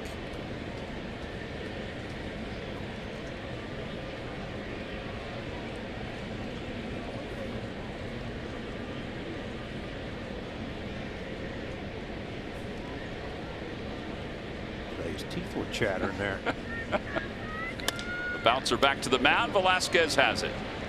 And he fires to first. 1-3 on the putout. No runs, 1 hit, 1 man left. 5 in the books. Phillies on top. Luke Weaver 1-0.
tearing it up at the plate in a fast and furious fashion. Halfway through the month of May, Herrera has been hovering around the top of the Major League Baseball batting chase. In the NL, he's among the league leaders in on-base percentage, slugging, and OPS. Odubel has 16 multi-hit games through his first 37, has taken this Phillies lineup to a much higher level, and it's brought to you by Independence Blue Cross. Live fearless. Phillies faithful got a chance to see Odubel extend his on-base streak to 43 with a walk in the 4th inning. And he may just get another chance to hit here as we go to the top of the 6th inning. After Vince hits his leadoff double. That'd be sweet. Vince will lead it off. He's got to keep his average around 500. I mean, you know. It was pretty funny to see his numbers a quarter of the way into the season. I mean, limited at bats, mind you. Weaver's just now finishing up his warm-up tosses after making that final out.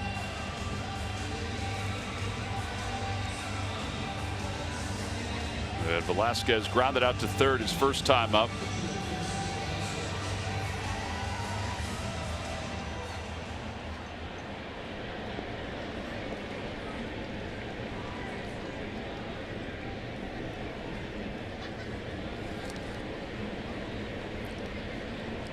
Weaver wearing number 7 for the Cardinals. That was the number he wore when he was in college. The lowest number worn by a pitcher was Adam Ottavino, who wore 0. It's not often that you see a pitcher wear a single-digit number. Marcus Stroman, number 6. Mm-hmm.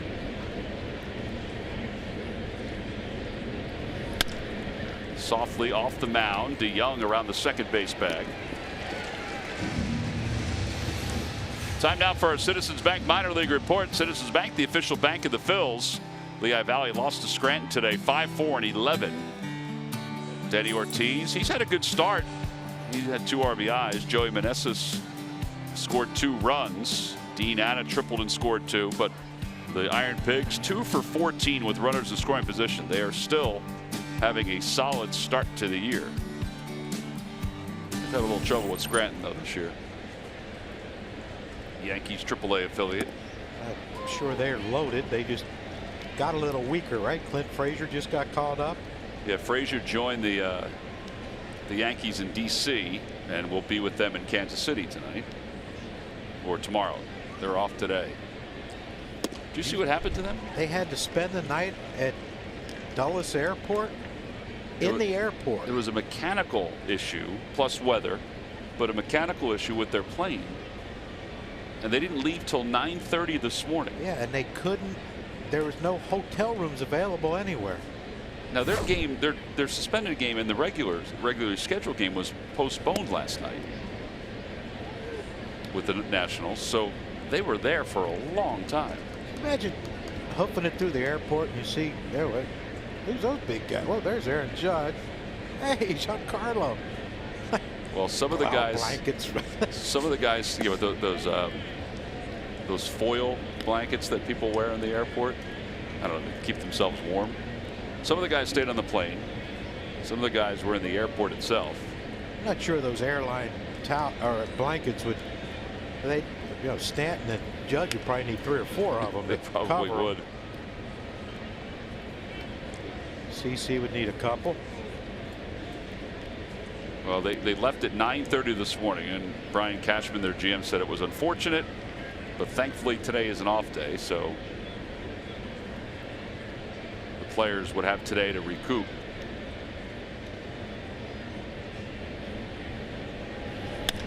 Cesar lofts one down the left field line.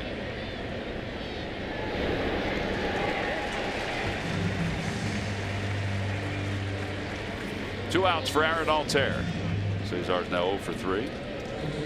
Now, wouldn't you think, like, from D.C. they could have trained it or busted up to New York and left, like, this afternoon? Yeah, they could have done that. They could have. I don't know what. Be a traveling secretary, apparently. Oh my gosh. Would you enjoy being a traveling secretary? Absolutely I would not not. think so.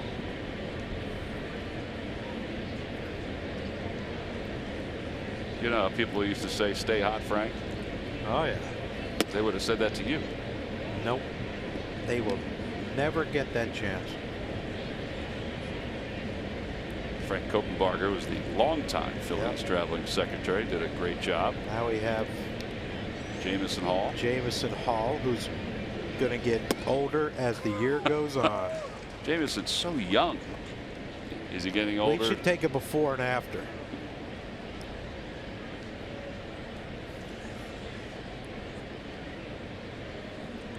One ball and one strike to Altair.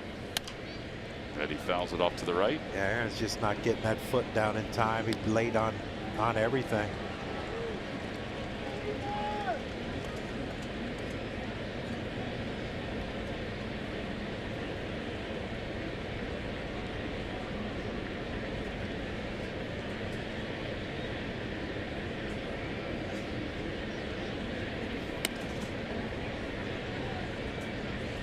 It's uncharted territory for Weaver, isn't it?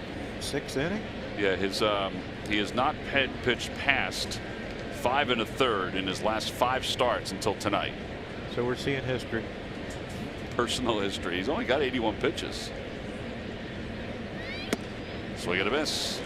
Altair strikes out 6 in a row since the home run by Carlos Santana. 4 strikeouts during that run as we go to the bottom of the 6th.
Murph, you're maneuvering around here throughout the ballpark.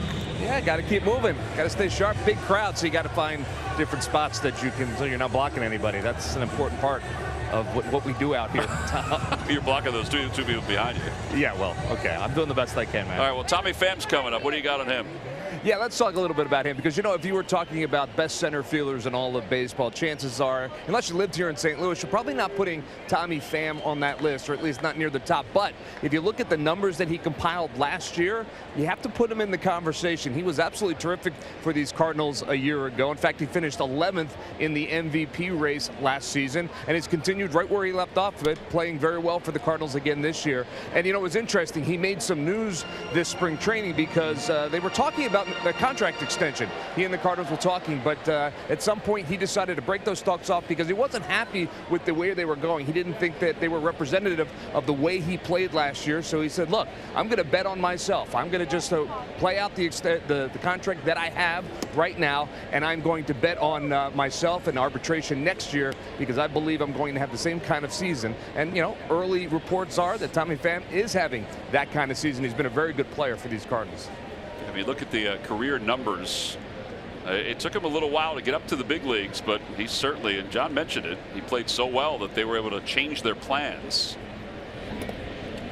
You know, he was seemingly always stuck behind Randall Grichuk. Yeah. And, you know, I've had numerous conversations with that man right there, Mike Matheny, about Grichuk, and they swore his bat speed, his raw power, they swore he was going to be a 30 to 35 homer guy every year. And for one reason or another, he changed his approach at sometimes, and Tommy Pham just stayed consistent, stayed the course, and I have a feeling he's going to be a fixture here in St. Louis for a while. I did like, and Murph talked about it, I did like when he said, I'm betting on myself, and he was adamant about it. There have been a number of articles written about him saying that. 2 balls and 2 strikes to him. Swing and a miss and a high fastball. That's the 5th strikeout for Velasquez.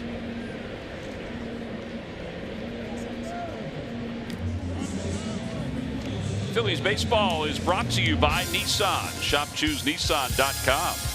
And by W.B. Mason. Who but W.B. Mason for fast, free delivery? Nobody does it better. Hello, John Kruk and Greg Murphy. I'm Tom McCarthy here in St. Louis. It's the first of a 4-game series. Phillies lead at 1-0 thanks to Carlos Santana home run.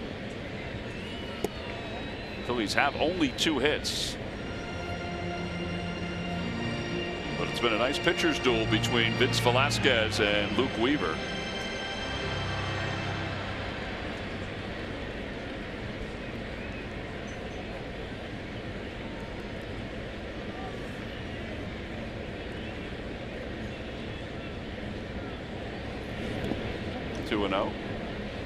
And had, a great pitch count too for Vince. It was 72 pitches. It was 1 out in the 6th inning. Yeah, not a lot of heavy lifting. No, and you see it too with 2 strikes. It'll get from 94 to 96, 97. He just struck out Tommy Pham with a 97-mile-an-hour fastball up. Now this is a guy you got to be careful with. And behind in the count.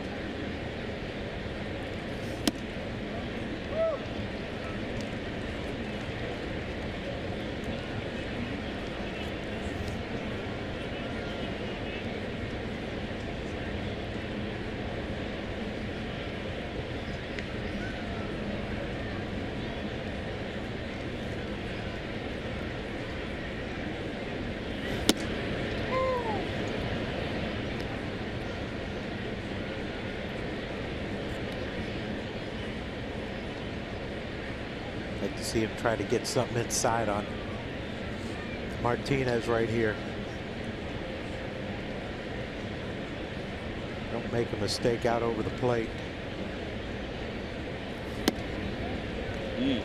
Wow. Ramon De Jesus flinched somewhat. That's the first walk issued.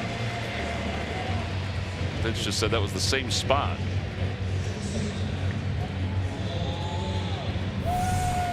Let's see if it was the same spot.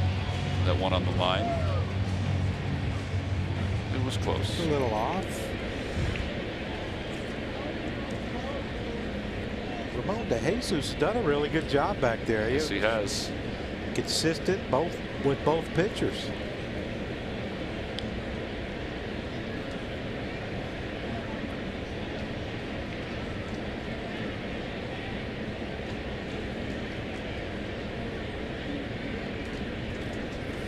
Young swings through the 96-mile-an-hour fastball.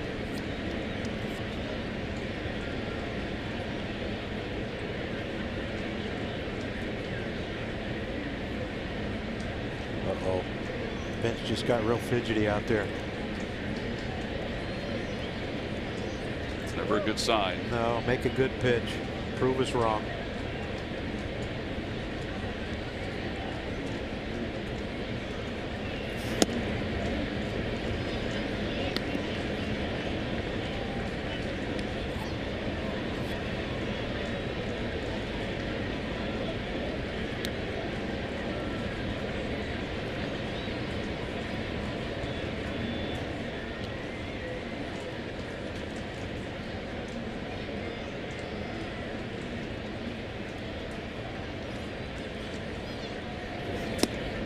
Good pitch. Dave Kapler and Rick Kranitz probably discussing the the bullpen and what they would do later on in the game. But as John mentioned, he's still in the 70s as far as his pitch count goes. You know, if I was Gabe, if I had arms like his, I'd never wear long sleeves. I'd be like a defensive lineman. Reggie Jackson used to wear long sleeves all the time, even though his arms were huge. Curveball out toward right center field. Odubel on the run, still going, makes the catch as he falls to the ground. Well, there are 2 outs here in the 6th inning.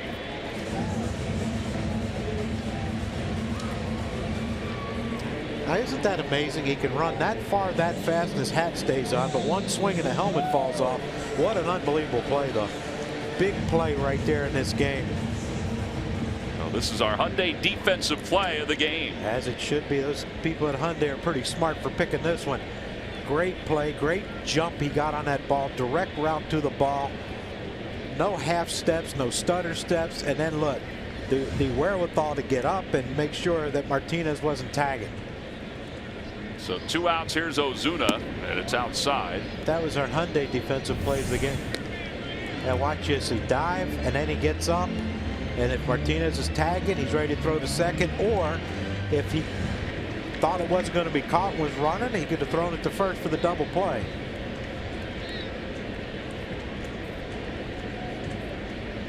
Big. That is huge.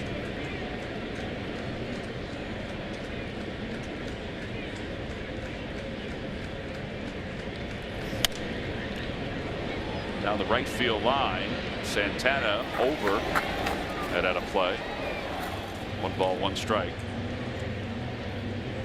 I think one of the best treats that we get when we have this vantage point is to watch a center fielder or any outfielder go after a baseball. Well, you look at this room that they have. You see where Odubel is. You see where Reese is. You know, a hard hit ball past Kingery to the left of Kingery, whether it be on the ground or on a line, is probably going to score Martinez.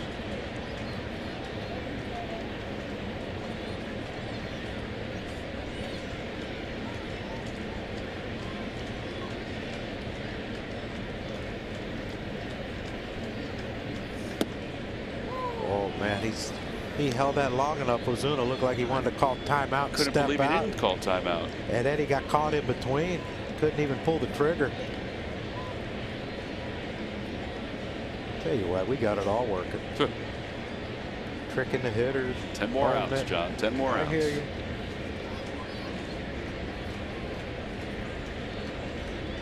One ball and 2 strikes to Ozuna. The line drive out toward right field. Alter's going back. He's there, makes the catch, and the inning is over. No runs, no hits, and 1 man left. 6 scoreless innings for Vince Velasquez. And a little defense from Odubel fills up 1-0.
Time now for your Delaware Valley Honda dealers game summary. The Phillies are on top 1-0 as we move to the top of the 7th inning.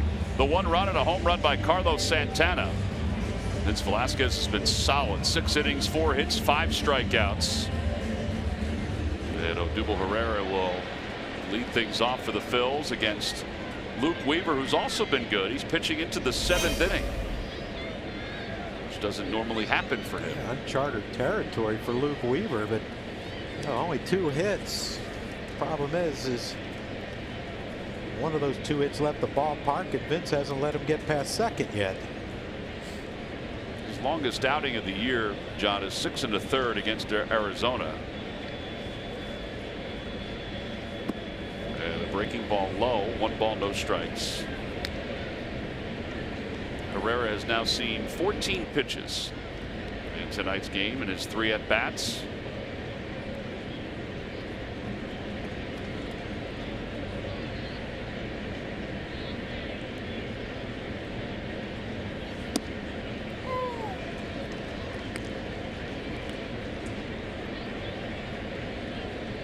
Tell you what, there's no better feeling than what he's in right now. Knowing that you could take pitches, okay, breaking ball, 1-0, no problem. I know I can hit with 2 strikes. I know I can hit with 1 strike or 2 strikes. It don't matter. How many times a season are you in that kind of mode? Or can you be, you think? Probably about 3 or 4. Then the rest is just broken bat. It goes under the feet of Weaver, and Odubel is safe at first base. An infield hit. Now that's the shoulder issues of Matt Carpenter right there, and that's and the Phillies players have to understand that and bust it out of the box if you hit a grounder to him. I was watching him in warm-ups and he just struggled.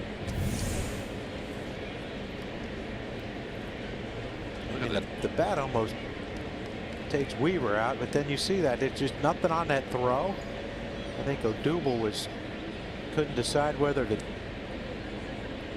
dive or run through the base. He really should have just run through the base. And he got caught in between. And another hit for Odubel. Yeah, so Odubel's hit in 5 straight games. He's hit in 12 straight against the Cardinals.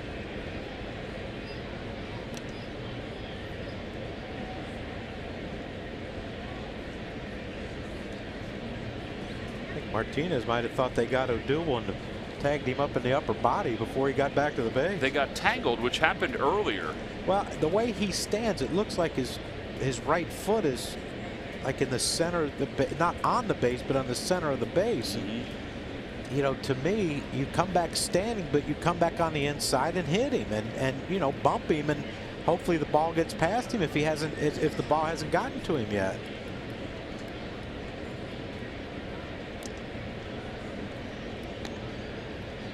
I mean, he's got to be 6'6", 6'7", doesn't he? He's tall. I mean, look how big he is compared to Odubel. But you see where his foot is. It's in the center of the base almost. And, it's not that he's blocking it. He's giving you the outside part of the bag. But if you're coming back standing up, you got to bump him.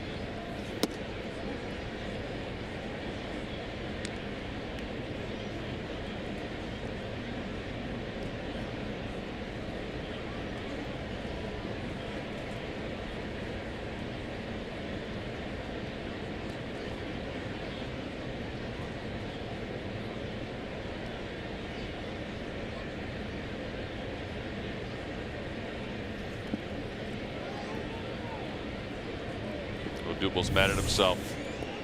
This is Reese when he went to the on-deck circle. Pose for a picture. Yep. Chatting with those little kids behind the on-deck circle. And then some fists. I don't think he wanted to. I think he's a Cardinals fan. I hope that's not his beer in front of him.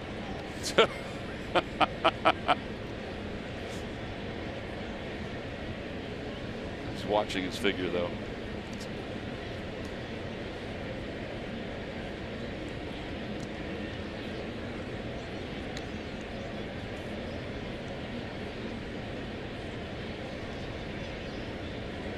Tui is up warming in the bullpen for the Cardinals. Man, I'm glad you got that name. There's one on every team. I had forgotten that he was part of the team. I had to go back to my notes from last year. Inside, 3-0. All right, what do you think about a green light here for Reese? No, now Carlos got the only runs on the board. You know what? I think you could trust Reese that even though he's young, I think you can trust him and he won't chase something out of the zone. Over anxious. I think I think I would. I'd turn him loose. Short lead for Odubel. I don't think he was taking. No, I don't think so either. I think that was a he liked good the pitch. Yeah.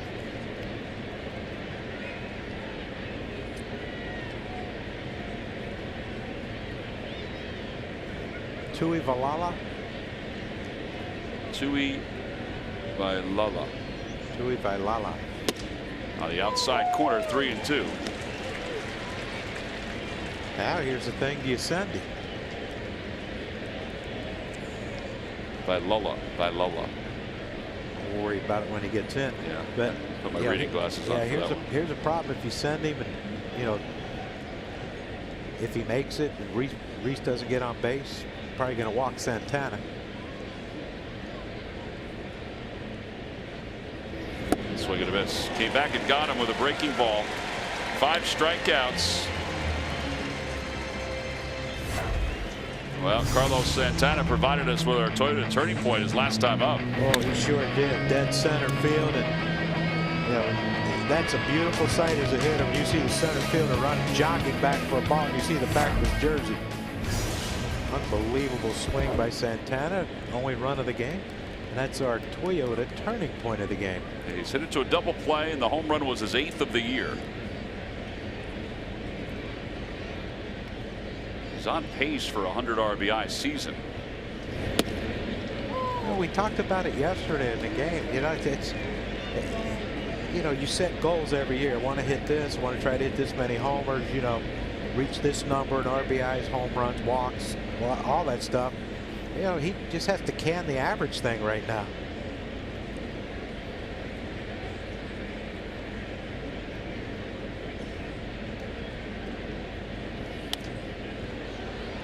Oh, 0-2 as he fouls it back.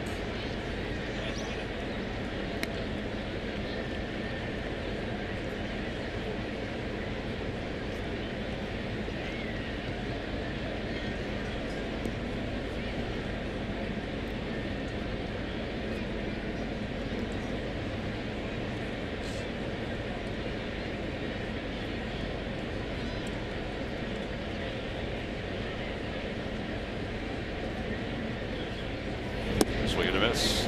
Threw him a changeup and picked up his 6th strikeout of the night. 2 away for Maikel Franco.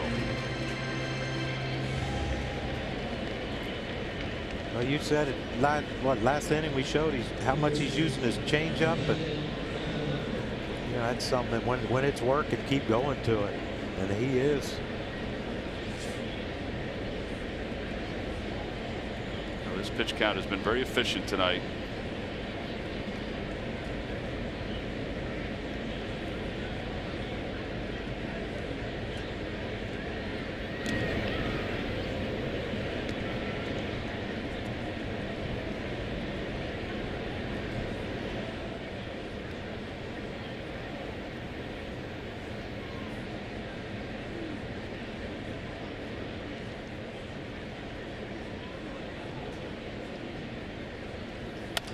To the right side, a base hit for Franco.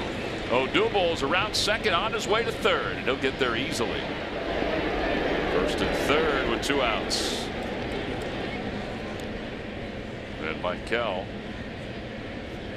able to pick up a base hit in his 3rd at bat.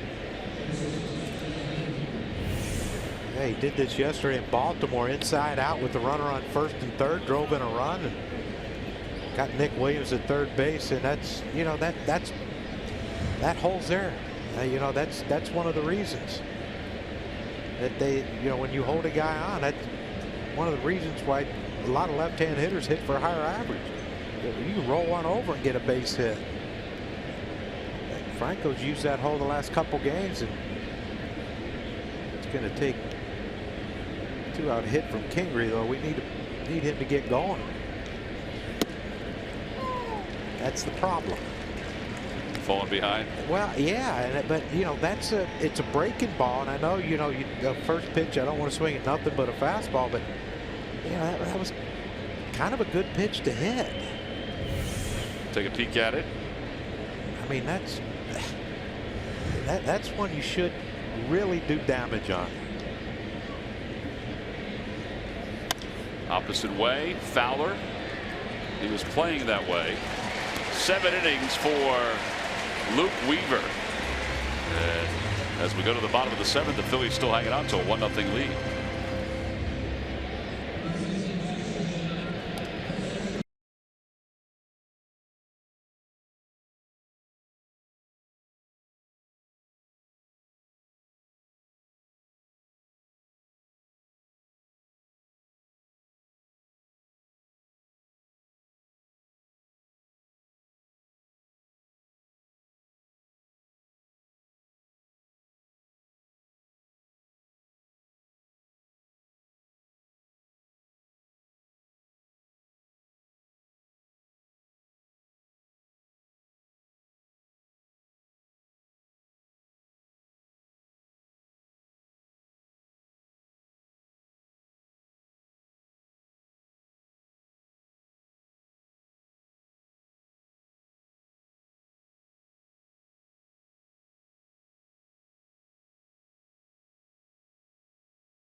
John, who holds the Cardinals single season record for most walks by a left-handed hitter? That would be Matt Carpenter. Matt Carpenter is correct. 109 in 2017. Log back on to Phillies.com to find out if you're the winner of a Phillies prize pack. Beautiful night here in St. Louis. And we go to the bottom of the 7th inning. It'll be Dexter Fowler, Jed Jerko, and Matt Carpenter. Luke Weaver getting congratulations and hugs from his teammates after 7 innings. We're assuming he is done. 97 pitches. Had a really good changeup tonight. A very impressive performance. Had the Phillies hitters off balance, except for a couple. Well, really not even a couple, only one. And a first pitch fastball is in there. Franco inside outs, one for a hit. Odubel breaks his bat.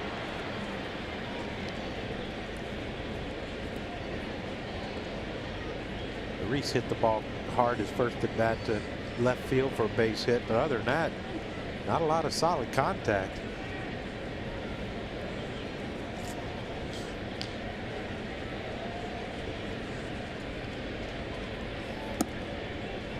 And 2. I don't think Dexter Fowler's too enamored with some of the calls. No. Fowler in his 2nd year with St. Louis. How do they do that? What's that? You know the stat guy will come and hand you like who's warming up. And yeah. How do they do it though with print? Like did it at home. He brought it with him. It's his preparation. Oh. Maybe I should prepare myself. You should bring your camera. You should bring your computer. Look at that thing. Sir Anthony Dominguez warming up with the bullpen. Sir Anthony. Big arm. Adam Morgan was just added to the roster today. Oh. So he's handwritten. Okay. And then you got to think on the fly. And then Sam. Yeah. Of the Cardinals is warming up. No swing by Fowler. Tuivailala. 2 balls and 2 strikes to Fowler. You don't mind if he comes in the game if I just refer to him as Sam? Yeah, he's only going to pitch 1 inning. Do I can go take a break? Yeah. You can finish your stir fry. I already did. That was good. And a foul ball that got a piece of Alfaro.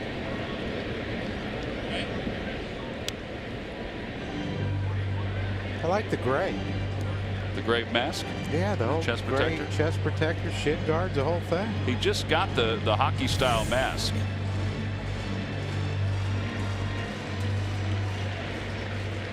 Oh, Hit his right ankle.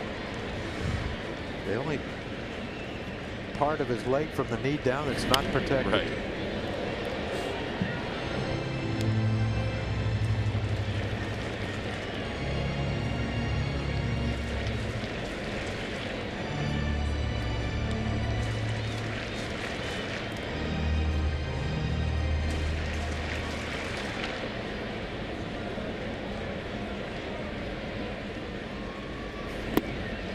Now it's 3-2, so he was head 0-2. And it's now 3 balls and 2 strikes. You know, I don't know if Dexter Fowler hadn't been seeing that fastball in very well today. And ball 4. Second walk issued by Velasquez. And the leadoff hitter is aboard for just the 2nd time tonight.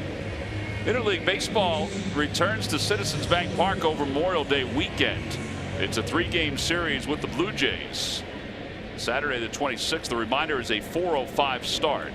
Sunday the 27th, the Toyota Reese Hoskins starting lineup figure given out to kids 14 and under. You can get tickets by going to Phillies.com.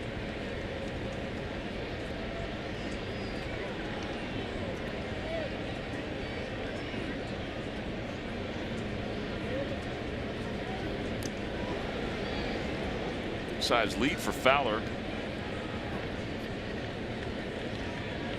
Yeah, he is one of the few guys they have that will run. He just hasn't been on base enough this year. No.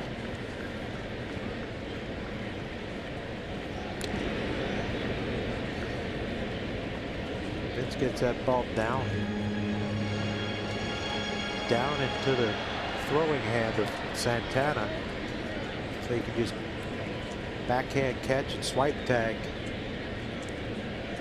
Shorter lead by Fowler now.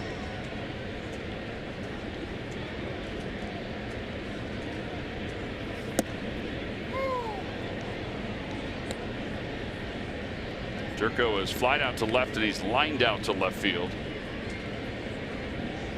He just missed the first one.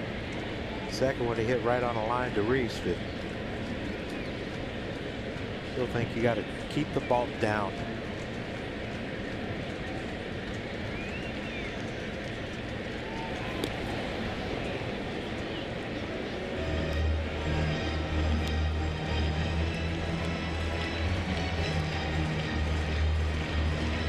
Gabe Kapler has a couple of pitchers warming up at the pen.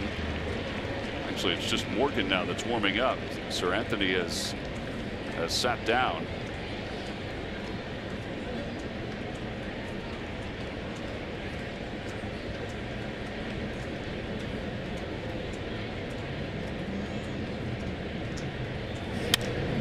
Fly ball left center field. Odubel has it lined up. And that's the first out. And that brings Carpenter to the plate. I think not understanding why the Cardinals aren't stepping out when Vince holds it that long, because he fooled. Who did he fool last inning on that? Ozuna. Yeah, Ozuna. He fooled Ozuna, and then right there, Jerko. You know, you stand there and wait. Or and Tommy wait and Pham wait. too. Yeah, you just stand there and keep waiting and waiting and waiting, and you know, and they throw something at 95, it's by you. Bullpen phone is ringing in the background.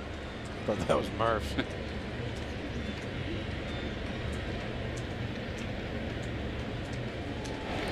Nice play by Santana on the short hop.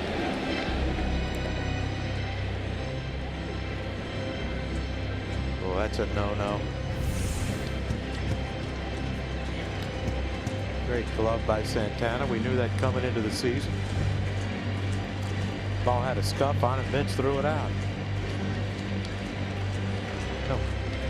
Right, 99% of the pitchers when I played would have never have tossed that baby out. Yeah, they wanted it scuffed up.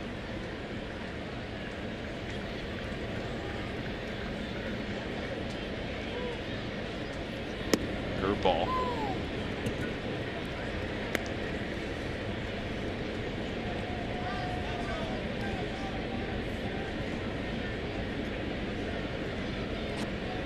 Oh, Adam Morgan has stopped throwing in the pen. Now it's just Sir Anthony.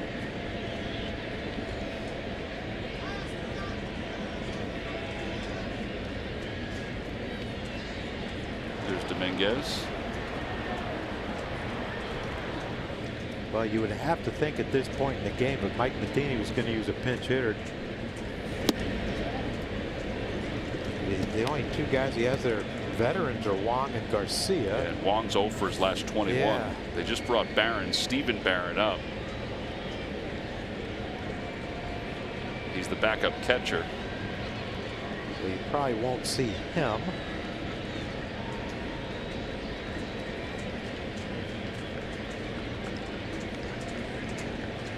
1 ball, 1 strike to Carpenter.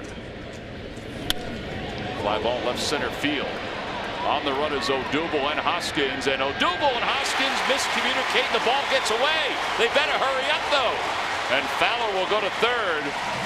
That's unfortunate because that was a catchable ball.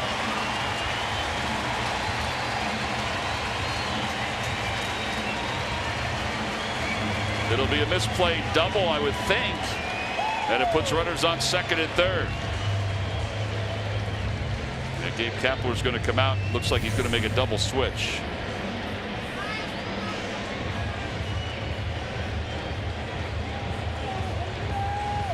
Yeah, this is where I don't. Why would you go there? Like, why would you go to second base? Yeah. And stand, and if they catch it, you retreat. If they don't, you go. And that cost them a run.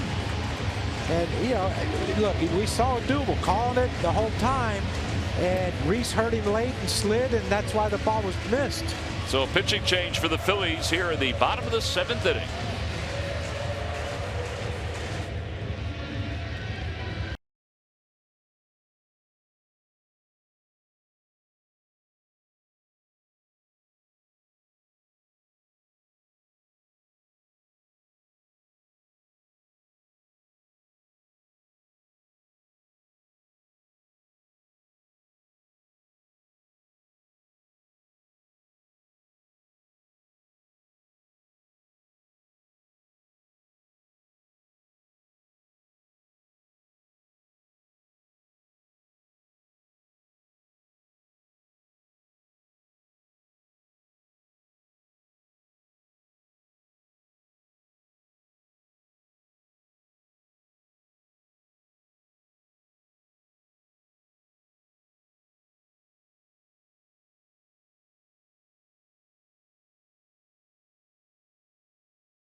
So far, after a misjudged fly ball turned into a double for Matt Carpenter. Pedro Florimon is taking over at shortstop. And Sir Anthony Dominguez will take over on the mound for Vince Velasquez. Yeah, it's a tough decision by Gabe Kapler. You play the infield in with only one out, second and third. Anything hard hit, Phillies are going to be down a run. Yep. But that slider right there might tell you it might not be hard hit. Well, Pena has hit the ball hard in his first 2 at-bats. Single to center his first time up, and then a single off the glove of Franco at third. Bouncing ball to shortstop. The runner's coming home. The throw by Florimon is bobbled by Alfaro, and now they'll just run back Fowler. They tag him out 2 away. Oh, that was a great play by Alfaro to block that throw from Florimon.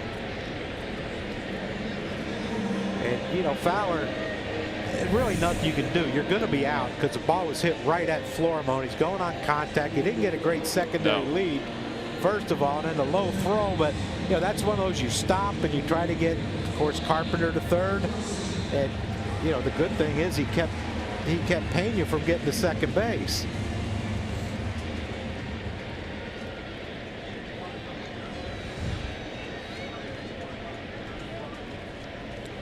All right, so 2 outs, and now Greg Garcia will pinch hit. He is pinch hitting for Weaver. They're maneuvering Cesar Hernandez at second base.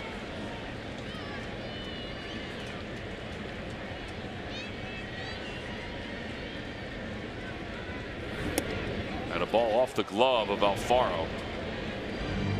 Oh. I think we might be lucky that the umpire was standing back there. There's Velasquez cooling down in the dugout after 6 1/3 tonight.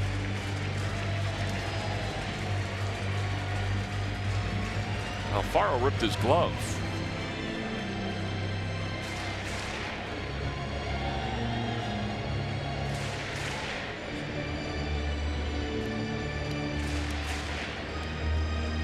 Dusty Wathan throws him a new one.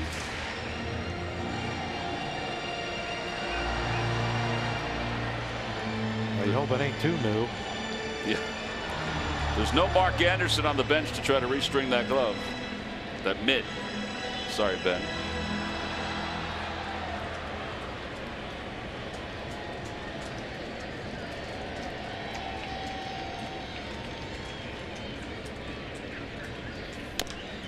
A bouncer off the foot of Garcia.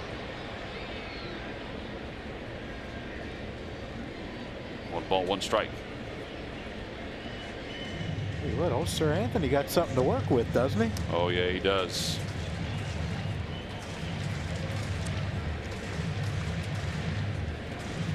Gabe's heading out just to make sure that that ball was fouled off the foot. At least I think that's what he was asking him. Garcia's been a good pinch hitter. He has 30 hits in his career as a pinch hitter. 0-2, or 1-2, I should say. 98 on that fastball.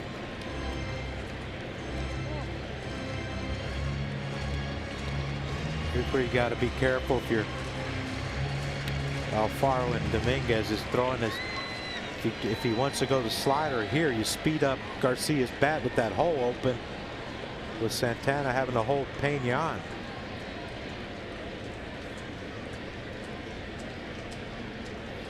He does throw the slider, or fastball I should say, and he fouls it off. That was at 99 miles an hour. That had some cut to it. That's what fascinates me about today, watching these pitchers who could throw, you know, 97 to 100 and the ball moves. Pretty good right there. Yep. Led by Luis Garcia. Garcia has not allowed an inherited runner to score. And now the 1-2 pitch. Outside, 2-2.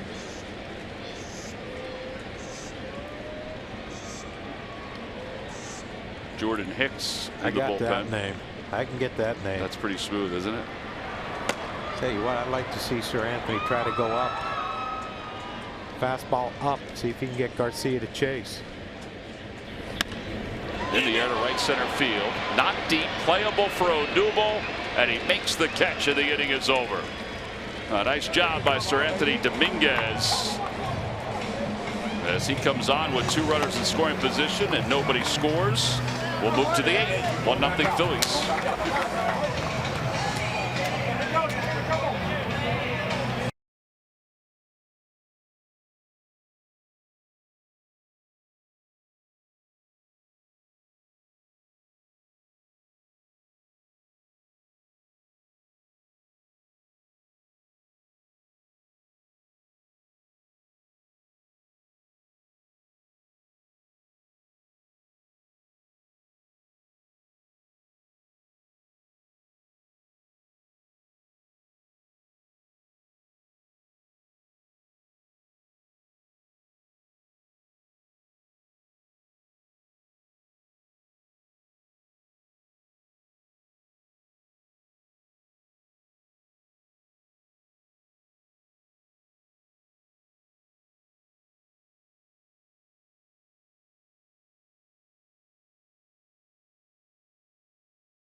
Your Delaware Valley Honda dealers. Hurry to your local Del Val Honda dealer or visit DelValHondaDealers.com. And by Geico, 15 minutes could save you 15% or more on car insurance. Jorge Alfaro is set to lead things off.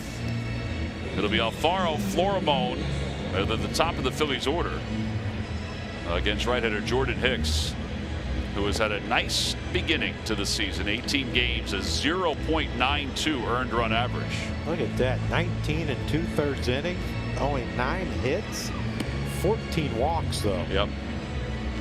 Sometimes he has trouble wondering where the ball's going.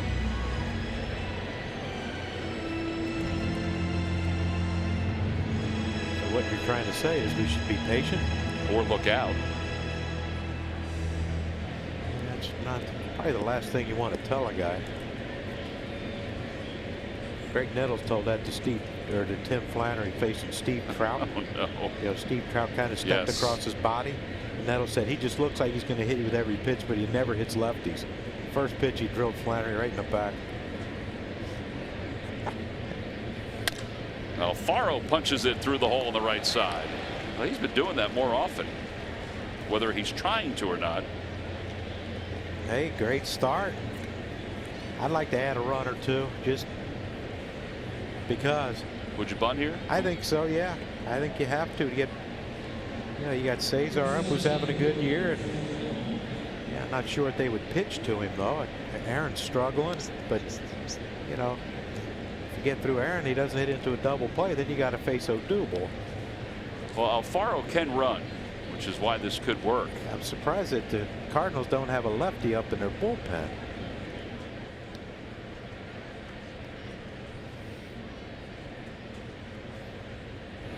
Florimon doesn't square. In fact, Kevin and Scott both said that Alfaro was a machine out in the outfield during early BP. Tell you what, I've watched him at third. He takes grounders at third. He pretty good athlete.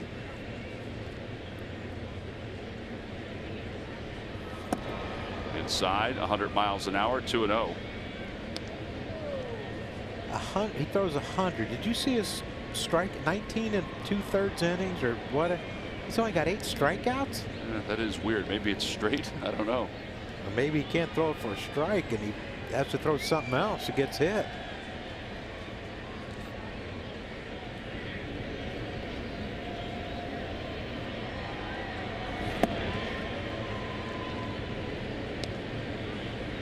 Triple digits to go 3-0.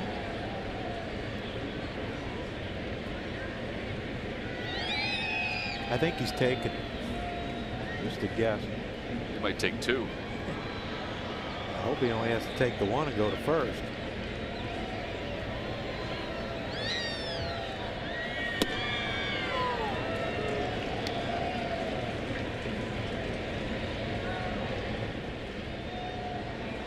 Here's a problem. You can't send the runner because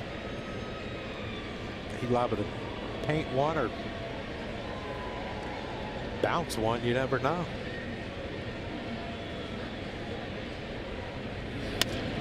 Bounce ball, foul.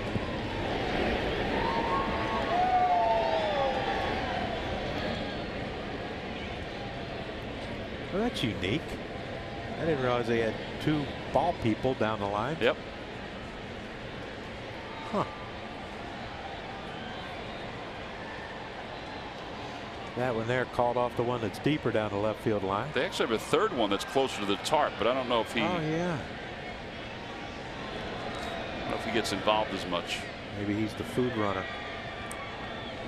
Somebody always has to be. Slowly bounced to the right side. Hicks is throw to second, not in time. Tell you what, I'd be very surprised if you ever catch Alfaro not hustling. I mean, he busted it and took what could have been a fielder's choice, and now the Phillies have a chance for a big inning. Look at a great secondary lead. He's off. Look at it, head down running. He's not thinking about where he's throwing. He just said, I have to get to second base. Beautiful. I mean, that's a big catcher that's running right there.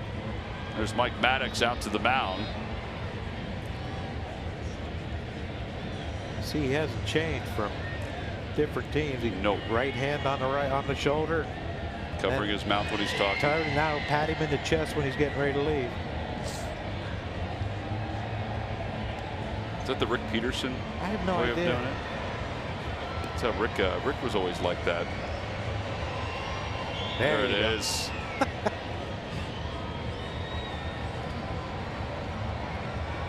Former teammate Mike Maddox With a fighting Phils? Absolutely. Good guy, man. Really nice man. So is that a fielder's choice, I suppose? Yep, fielder's choice. No error. Nope. All right, so now Cesar with runners on first and second. The Cardinals think he might bunt. Maybe.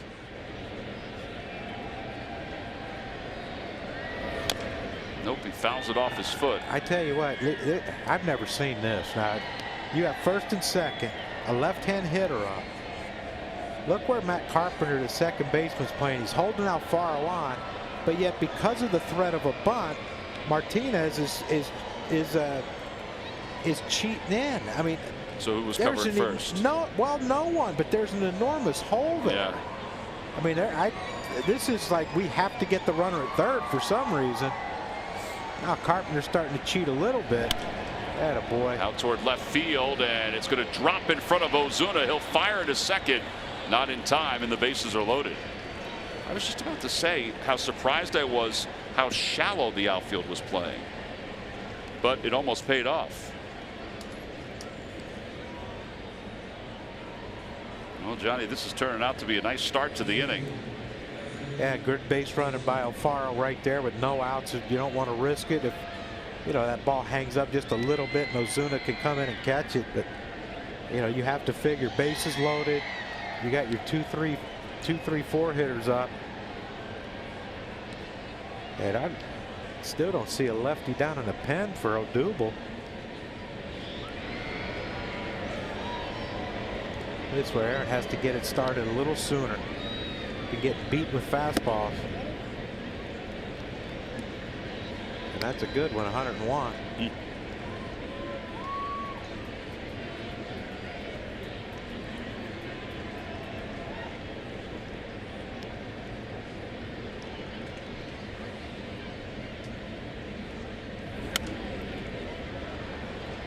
One ball and one strike. He just keeps getting beat with that fastball. They're running it in on him, and he just can't get the head out and get into one. Like you said, you don't go faster, you go sooner. Sometimes Aaron tries to go faster with that front foot, and it really hits the ground hard. And when it hits the ground hard, your eyes move a little. It jars your eyes. Off the hands, blooped into center field, a base hit. Florimone read it beautifully. Alfaro scores. Here comes Pedro, and the Phils add 2 more, and a 2-run single from Aaron Altair. It's 3-0 Phillies. And here comes Mike Matheny. Well, how many times have you seen it? A team has runners in scoring position. They don't score runs with less than 2 outs. Get a guy thrown out at home. And next inning, the team comes up who held them, and they drop some runs on the board. Well, that's it for Jordan Hicks as the Phillies get a couple runs on the single by Altair. We've got another pitching change. The Phillies leading it 3-0.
For the annual Phillies Festival.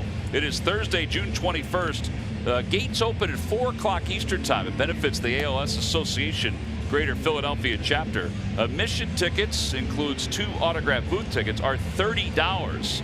Fans can also take part in a silent auction and celebrate the 25th anniversary of the '93 team. Go to Phillies.com for more information. Well, the new pitcher is Sam Tuivasa-Vailoa. In his 9th ball game.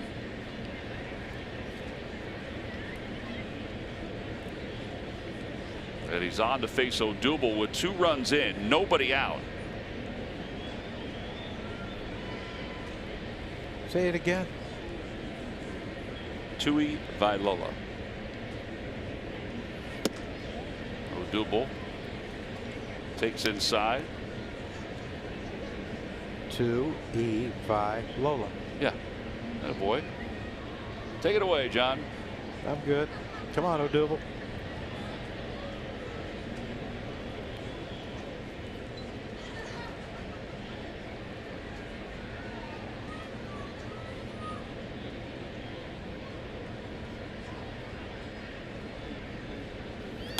And that's a base hit right past Martinez at first.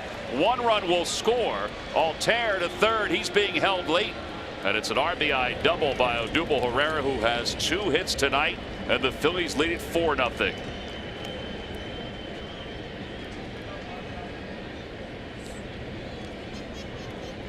He is amazing. He is. He's a machine right now. He's so short. You know, he got the big leg kick, but he's still short. But watch this. I don't know if Altair running in front of him blocked him. Yeah, he did not react well. Or Martinez, he didn't react at all to it. I think he got blinded by Altair running past him. It's still nobody out with runners at second and third for Hoskins. Infield in, no balls, 1 strike.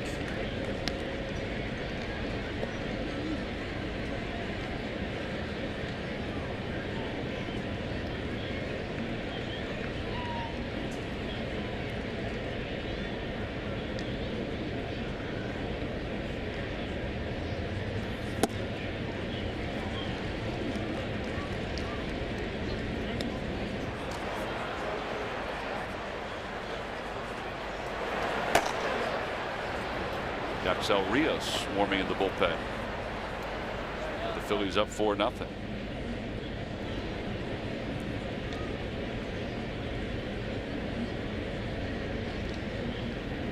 Oh, 2 pitch to Hoskins.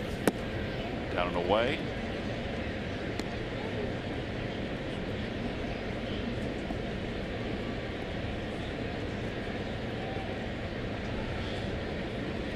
I like to see Reeves get that right center field swing going. Seems to be pull happy lately.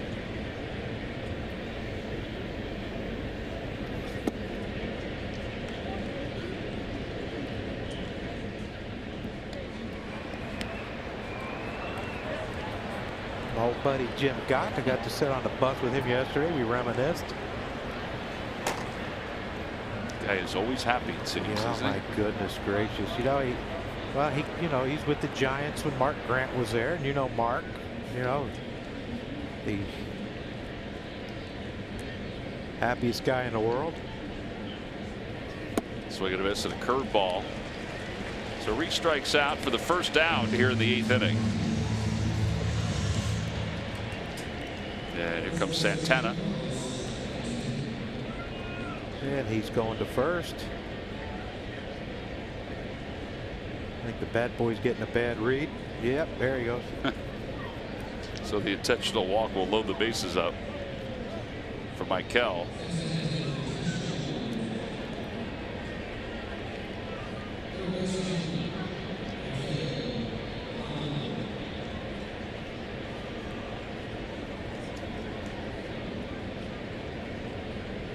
Stay on one right here, Michael. Put this game out of reach.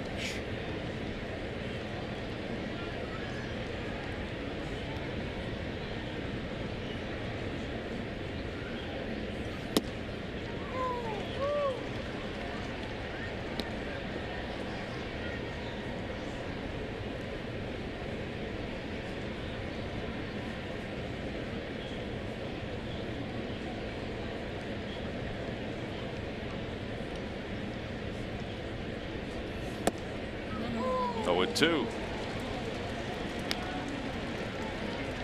Michael, I think, is saying that pitch is low.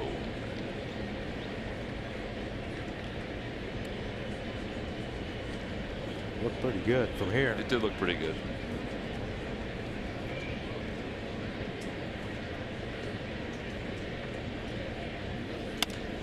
Grounder out towards shortstop. DeYoung has it, comes home, and it's in time to get Altair. Well, that's a gutsy play. It's a real gutsy play, but that's really the only play they had to try to keep another run from scoring. I don't know, him going that far to his right, he would have had a chance to make the turn and throw to turn the double play. Plus, maybe he took into consideration too that if it's going to be a close play at first, Carpenter's arm's not that good. And Aaron had a pretty good jump, and just a great play by the shortstop.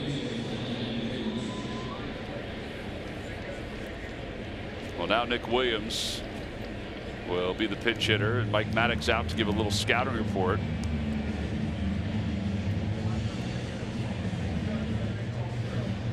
You think it's just they hit the ball to you, catch it, throw it, but there's a lot of thought that goes in. We talked about the shifts and everything, but Matt's going to hit him on the chest. There it is. Matt Dog going to hit him on the chest. But you also have to take that hurt. You also have to take into consideration, what's going on with your other fielders, and we know Carpenter's arm's not right, his right shoulder's not right, so maybe he thought, you know what, there's no way we're going to turn a double play this way, so I have to try to get the guy at home. Well, here's Nick Williams with the bases loaded as a pinch hitter. 4-0 Phillies on top.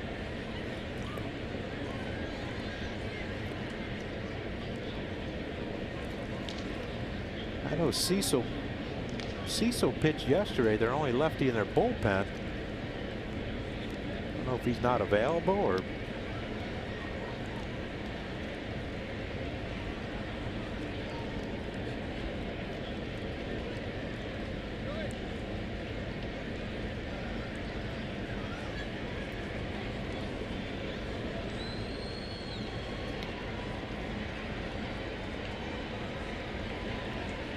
He's not going to get a fastball, it looks like.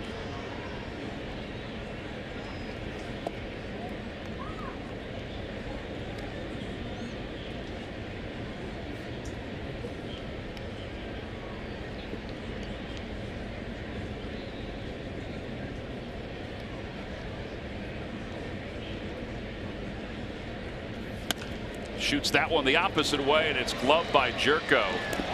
And the inning is over. 9 men come to the plate in the inning for the Phillies. They scored 3 runs. They leave them loaded. We'll leave for the bottom of the 8th. The Phillies 4 and the Cardinals nothing.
With as little as 7 games, you can become a season ticket holder and take advantage of some great benefits, such as invites to exclusive season ticket holder events. Go to Phillies.com or call 215-463-5000. Gabe Kapler brings in Yaxel Rios to his 17th game. Rios has been solid for the Phillies. 15 strikeouts and 16 innings of work. And he will face Tommy Pham.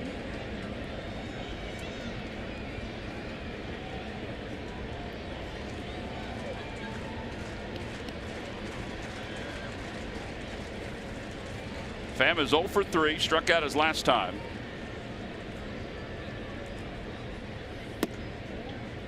Had a first pitch just a bit outside, 1-0.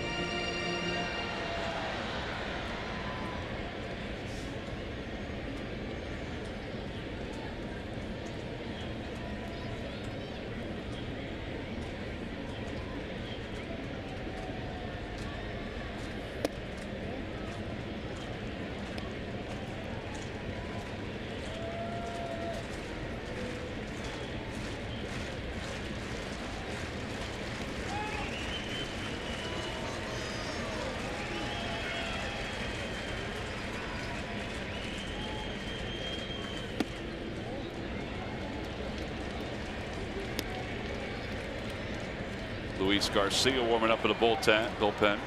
Every time a Phillies pitcher throws a fastball 95 or above, Comcast will make a contribution to Phillies charities. Phillies baseball is brought to you by Xfinity, the fastest internet in Philadelphia.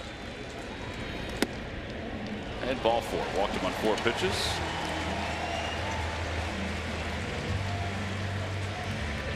And now Jose Martinez. Vince had a bunch of those, didn't he? Yeah, he did. Over 95 or more. Yeah, he went and got it when he needed it. I mean, some of his fastballs were at 93, 94 for the most part, but then when he needed to pep it up a little bit, he was able to hit 97, 98. Sir Anthony didn't come up there and twirl up some meatballs either. Here comes Gabe Kapler All right, he's not going to fool around with this one now. He's going to bring in Luis Garcia to face Martinez. I thought he would just have Garcia start the inning, but he had Rios begin, and now back to the pen.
.81 earned run average. And he will come on to face Jose Martinez. Talked about this in yesterday's ball game. 15 inherited runners, and none have scored for Luis.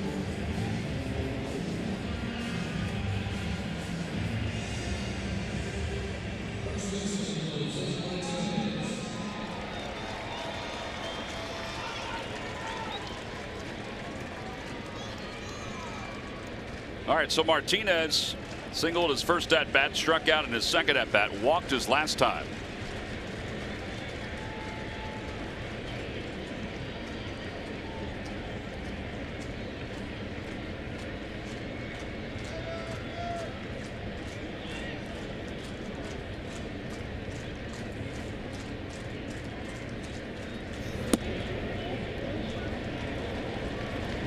We need a strike here, John. Yeah, we do. It seems to be a little bit of a problem. Elusive.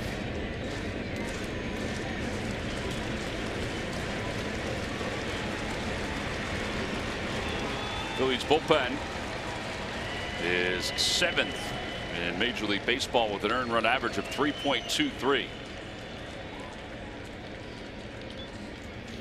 There's a strike. There's another one over 95. Velasquez had 29 pitches over 95. Sir Anthony threw what? 15 pitches, probably at 12. I love that name, Sir Anthony. Doesn't know how he got it. Like doesn't know there's a meaning behind it. I'm assuming his parents named him that, but in the dirt, 2-1.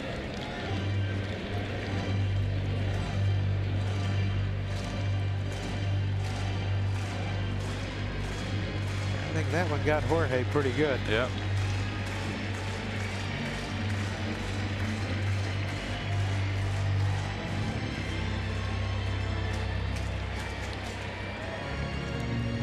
All you can get is time on this. Well, sometimes time doesn't help. Take it from experience.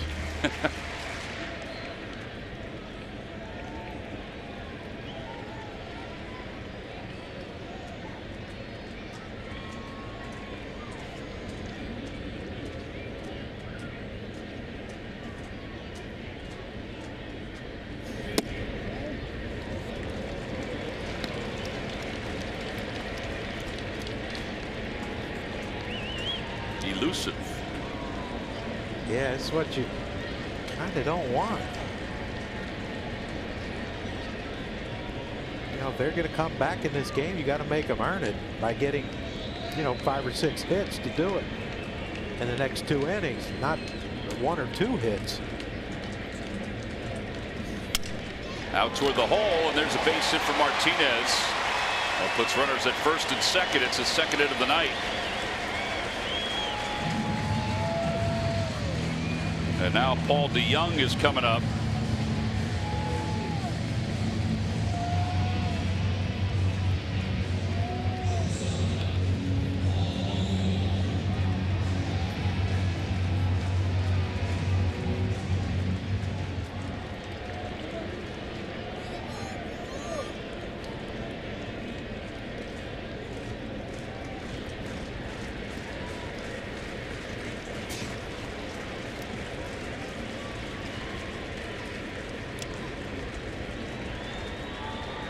About a 5-4-3 right here. That would be beautiful. Yeah, it would. Triple play? No. Oh. No, let's not get greedy. Just 2.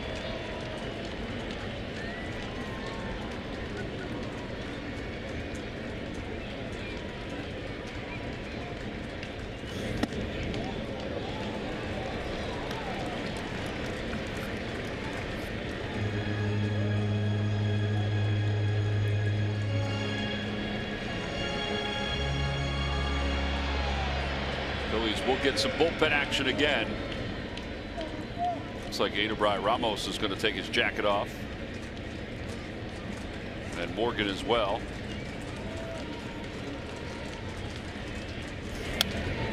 Fouled back 100 miles an hour. That gun's got to be a little hot tonight. It's a little warm, I think. Braves, by the way, have been postponed in their game against the Cubs. You know they're watching. Oh man, they're going to have to make up another game, like just a random game against the Cubs, just like they did the other day in Chicago.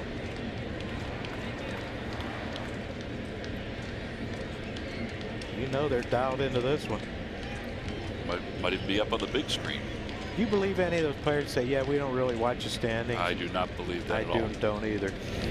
Good breaking ball, 1-2. I mean, you guys always had so much more on your agenda. And reading wasn't one of them. No. But no, we watched. Yeah, we knew exactly what the Cardinals were doing. We knew exactly what Montreal was doing. 1 ball and 2 strikes. The runners lead off first and second. In the dirt, and Alfaro keeps it in the general vicinity. Now, when you're about 25 games out in July, you're not looking at the standings. You kind of quit watching. Yeah. You quit reading the paper. Never listen to sports talk radio. That's a great block by Alfaro. They love that one too. Keep the double play in order. That's all you can ask here. Look at Ozuna laughing at the kids with Fredberg.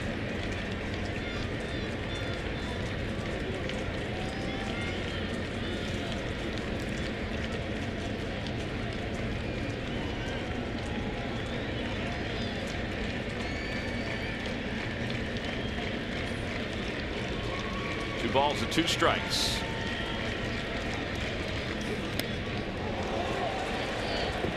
They're going to call that a foul ball. Young didn't really even move.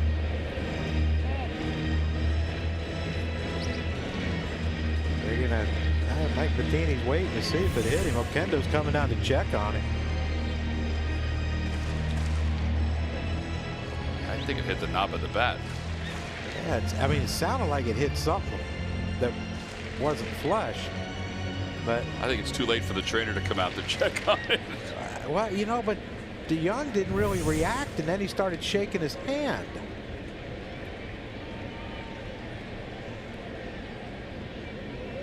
Oh, it did hit his hand. His hand, yeah. Now they're going to challenge it.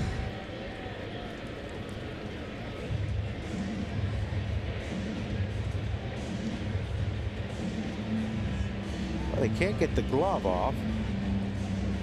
Usually an issue. Yeah. It's hard to check the hand when you can't get the glove off. I would think if they looked at that review that we just showed you, that he's going to be awarded first base. Yeah. But I mean, the way he reacted to it, he reacted to it like it hit the knob of the bat. Absolutely did. That's what I like.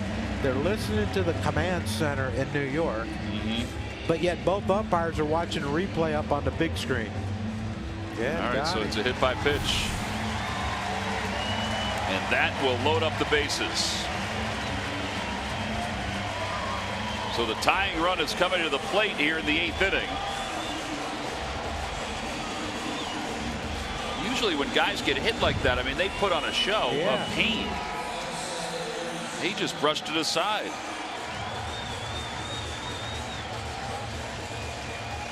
All right. So now the Phils are backed up a little bit, but they're leading it 4-0. A walk, a single, and a hit batsman.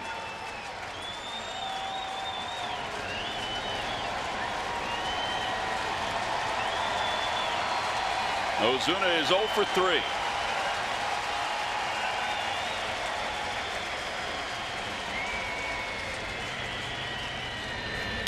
A bouncer left side. Franco's got it to second for 1. Over to first. Not in time. A run scores.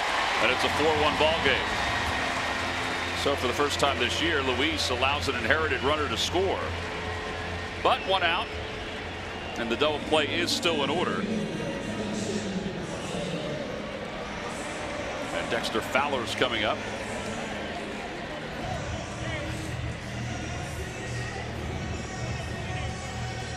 Hey, you trade an out for a run right now, you trade another one. Yeah, like you said, the walks hurt. Just let them put it in play. Yes.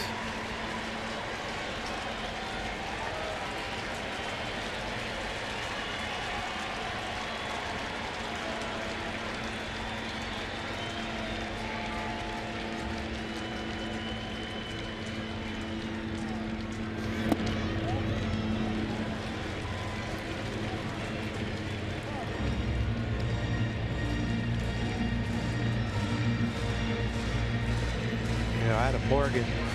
We got Luis for Fowler and Jerko, and hopefully that's it. And then start off the 9th with whoever. But you got to believe if Matt Carpenter's coming up, Adam Morgan's going to get him. A bouncer to the right side. Santana has it. He's coming home, and they've got Martinez trying to score for the second out. Is that a smart play on his part to come home? Wow. Not Santana, I mean Martinez. I guess he was going on contact. And Mike Matheny's holding up. I don't know if they thought Alfaro was blocking home, but you can on an infield ground ball. But you see, he comes to a complete standstill, Martinez, so he's not getting a good jump. He never even got to the plate. No.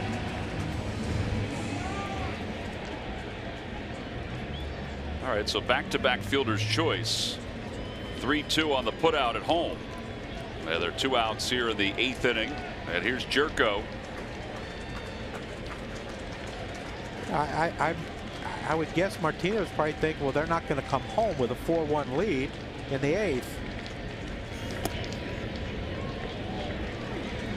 That's, we talked about it earlier today, coming over about the Cardinal way. And, right. The Cardinal way was always, especially when, back in the day when I played against it, was, great base runners, speed. And, they haven't really run the bases well tonight. Fowler should have scored. Slider and a check swing. He Wentz as the first base umpire. 1 ball and 1 strike.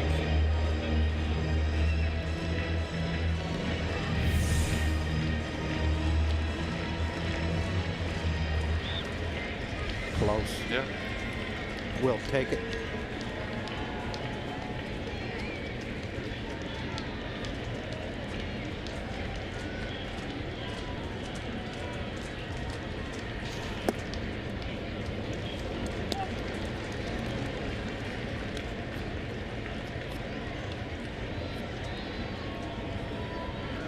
great listening to Jim Gott and I guess it was Bob Stumpo just talk about Luis Garcia and just how relaxed he is as a human being, and just is not riddled with any kind of emotion at all.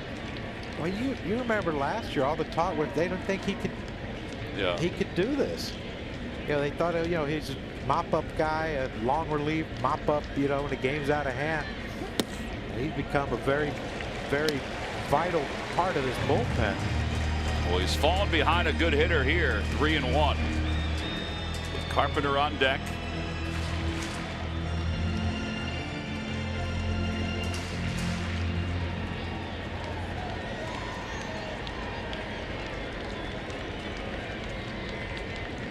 You got to make a good pitch here.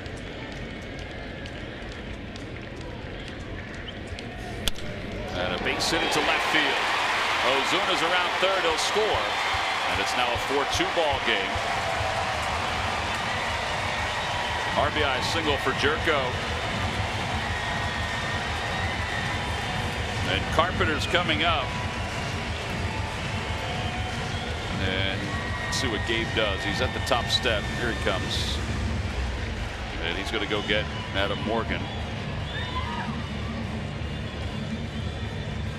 So 1 run is charged to Yaxel Rios, who began the inning with a leadoff walk. And the other run is charged to Garcia. It's a 4-2 game. We've got a pitching change here in St. Louis.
Insurance. Michael Barkat, Ricky Bo, Corey Seidman are standing by. They'll talk about Vince Velasquez's outing. Another home run for Santana. He's had a good month of May power-wise. The Phillies adding 3 runs in the 8th inning, which they've needed because now their lead is to 4-2. And Harrison Bader is going to be the pinch hitter for the Cardinals. He'll pinch hit for Matt Carpenter as Luis Garcia is responsible for the 2 base runners. Did you ever think, since Matt Carpenter's been called up to the big leagues, with the game on the line, the 8th inning, you would see him get pinch hit for? Yeah, no way. With I'm assuming Bader's a rookie, right? Yeah. Wow. He has started 6 of the last 9 games, hitting .304 against Good lefties. numbers against lefties. But still, I'm with you. I'm still surprised. But it's been a struggle. Yeah, it has. All right, so Morgan back off the disabled list after being on with that bum back.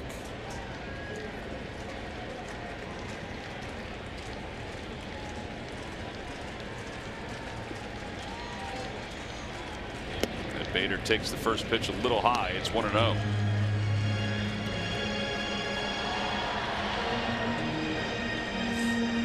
This is another way the game has changed with, you know, first and second, tying runs on base, and we're not guarding the line.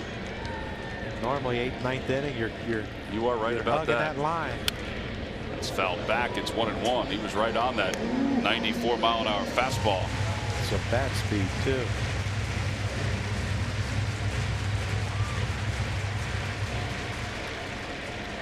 John Brebbia loosening in the pen. Holland is sat down. No, Holland's up also.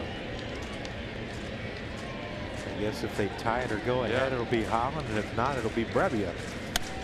Fly ball right field. Aaron Altair over toward the line. Does he have room? He does, and he makes the catch, and the inning is over. Finally, 2-run score for the Cardinals. They lead 2 as well. We'll head to the 9th inning. The Phillies 4 and the Cards 2.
Insurance runs against John Brebbia, who will come on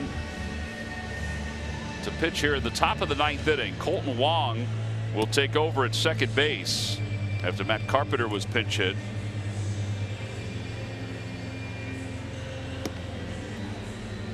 Some of the lines for the Phillies pitchers: Rios 1 run on 1 walk. He didn't retire anybody. Garcia 2/3, 2 hits, 1 run. It was earned. Adam Morgan's line, we'll wait and see if he's done. I would think Adebray Ramos is going to come in to start the 9th inning. So Morgan would have 1/3 of an inning and got the only batter that he faced. So now Brebbia, who will face Alfaro and then Florimone.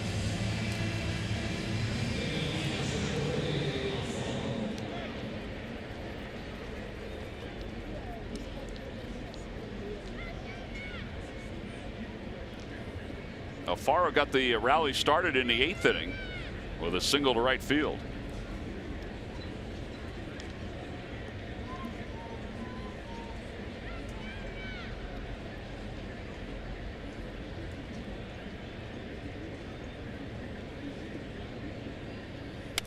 And he lines one into left field, a base hit. All right, well, that's a nice way to start the 9th when you're in search of an insurance run. Wouldn't mind having about 4 insurance runs.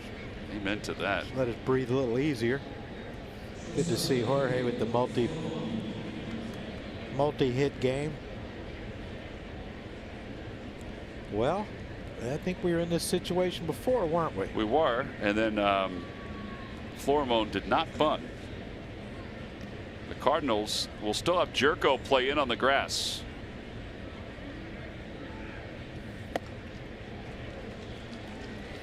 John, where did the bunt go? Where did it go? I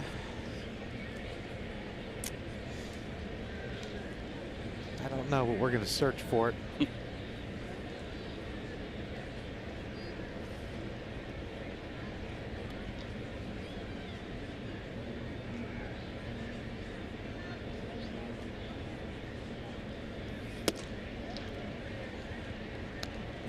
1 ball and 1 strike. Yeah, it's doesn't seem to be servicing around the Phillies to bunt too often.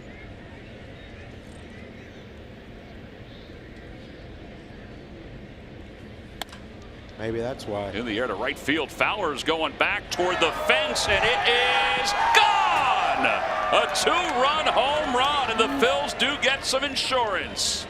It's now a 6-2 ball game. Florimo nearly passed Jorge Alfaro. Yeah, Jorge took off on a sprint to get away from him. And that, John, is why you do not bunt in that situation. You never bunt with the runner on first and no outs. Especially with Pedro Florimo up. That was a hanging split. It stayed up belt high at Florimo. Now watch this right here. This is what's scary. You look how far I'm sprinting to get away from him. You didn't want to give the umpires even a look at possibly challenging that thing. Well, there's our couple. Yep.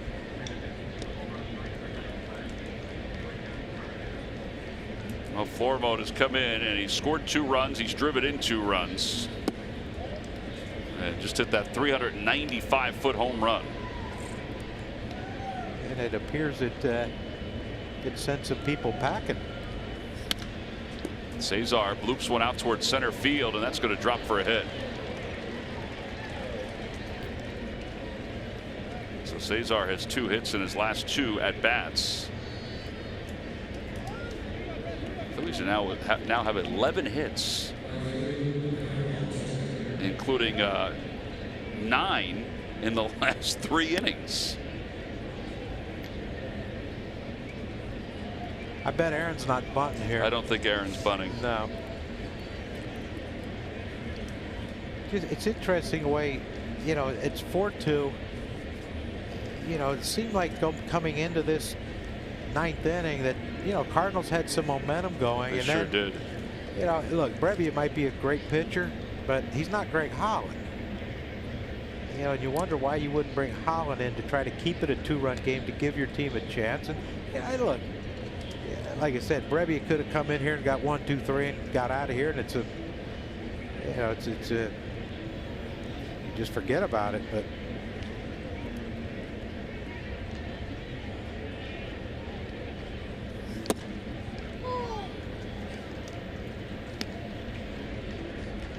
well, at least one thing gives us another chance to see Odubel hit. Maybe he can get his 3.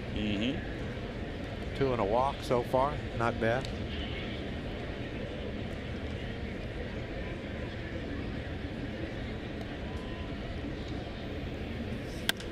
Down the right field line out of play, 0-2. Yeah, Aaron he just keeps getting beat. It looked like he had found it for a couple weeks. And it's just timing with that leg kick. You know, you got to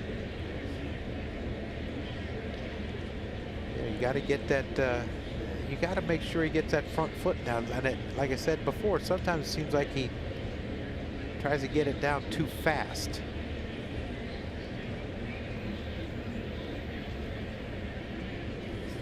Tried to check his swing, and he went around on that curve. And there is 1 out here in the top of the 9th inning. And Odubel is coming up.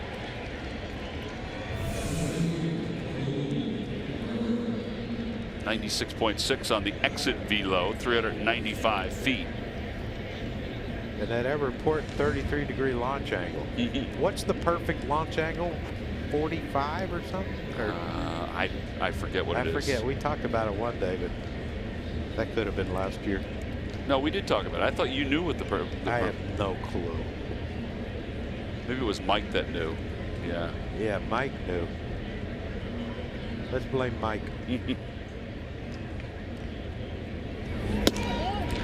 There goes Cesar into the late steal. And he is safe at second base. Safe and secure with his 8th stolen base. Well, there's one thing we didn't have to worry about there with that stolen base was catcher's interference. Odubel was out of the box before the pitch got there. Watch Odubel. There we go. Go ahead. Clear path. I want to give you all the advantages of trying to throw Cesar out here.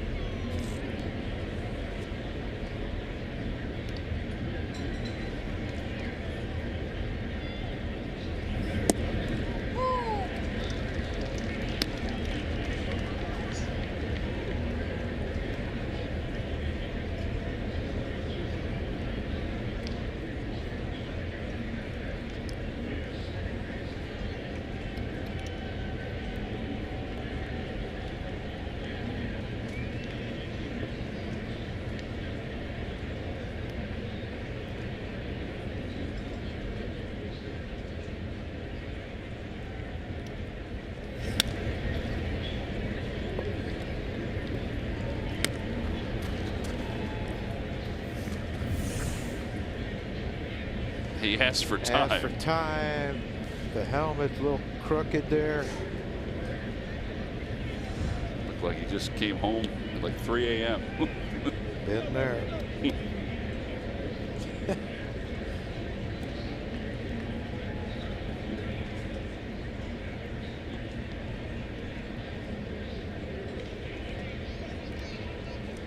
Now he's more spread out. You see where that heel is on the line? Look at this. He rolls that to third. Jerko makes a fine play to throw him out.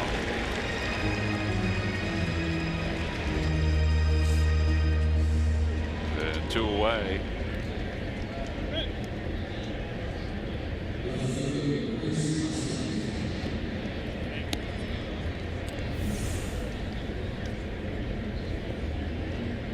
It's a great play by Jed Jerko. The doable.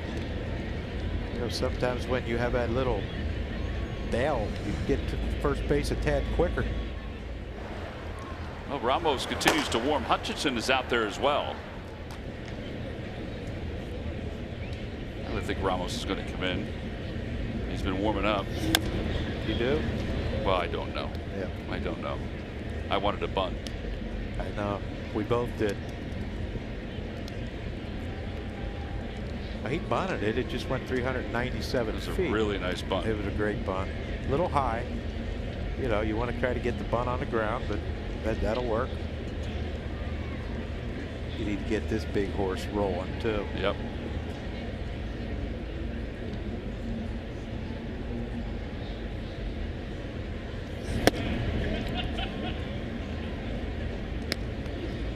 I mean, he's like Aaron right now. They're just, you know, they both have a little leg kick, not a high one like Odubel, but a little leg kick. And I mean, you can see right there, by the time his foot got down, that ball was in the catcher's glove before he raised his hands to get out of the way.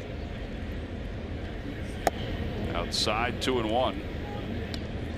And then what happens, because I've been in this situation, is you try to go quicker and then you're fooled by anything off speed.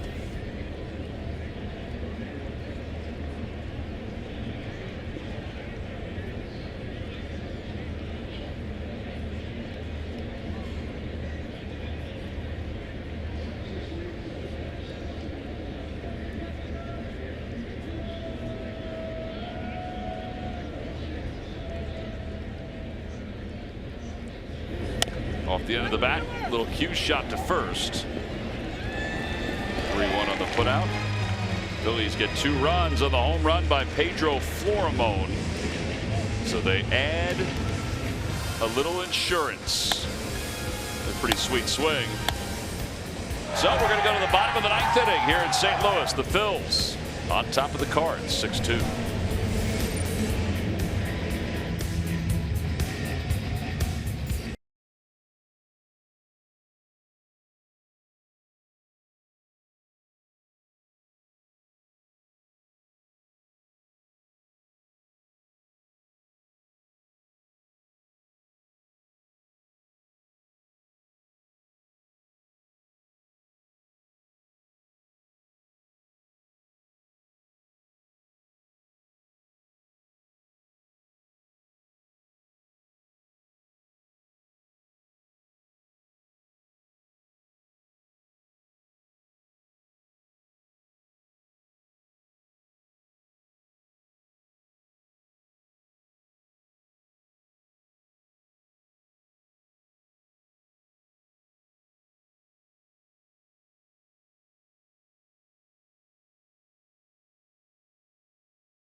against the Cardinals.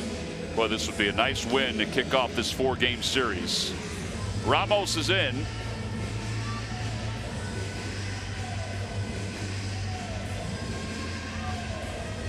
Ramos 1.08 earned run average.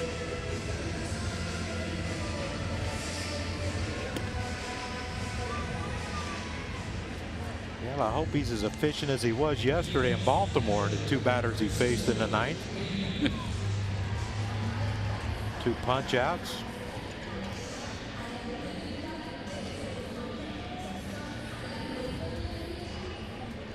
You remember last year when he threw that ball over the head of Asdrubal Cabrera? Yes. And then he was lost for,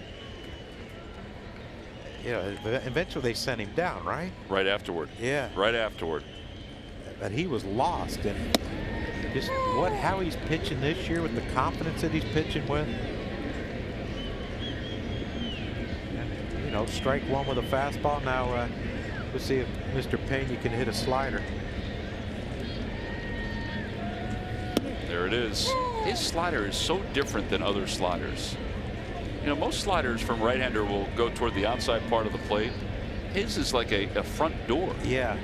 And I always thought that was a difficult one. With lefty, you know, if they started at you and try to break it over the inside part of the plate. There's a base hit through the hole on the left side. He's got a quick bat. That's his 3rd hit of the night.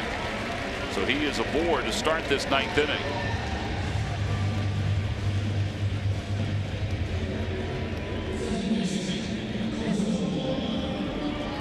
So Colton Wong will be the hitter. He came on as part of the double switch.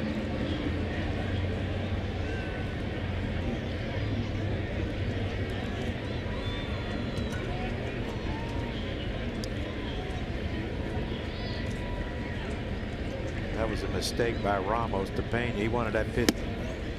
Alfaro wanted that pitch up, fastball up to show.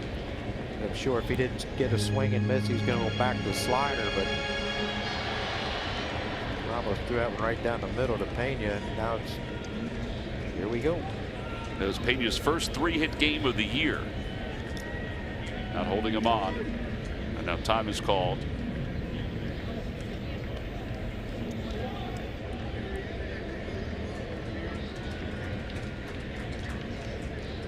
Not a 2-hopper to Cesar. Slider low, and it's 1 ball, 1 strike. Reminder, tomorrow we'll be back on an hour later. It's a 7:15 local time first pitch. So we'll be on 8 o'clock Eastern time. And an 8:15 Eastern time first pitch. Slider in again, 2-1. Murph, you gonna take you gonna shag out in the outfield again tomorrow?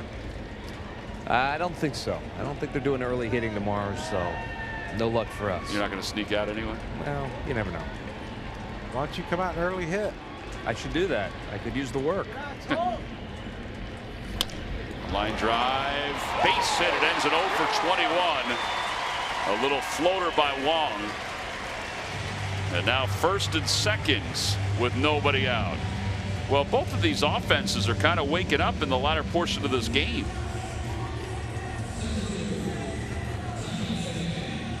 And now Tommy Pham is the hitter. How big was that Pedro Florimon home run in that Giant. 9th inning? Yep.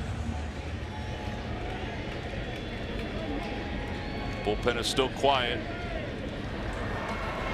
Neris is on the bench, just bouncing the baseball.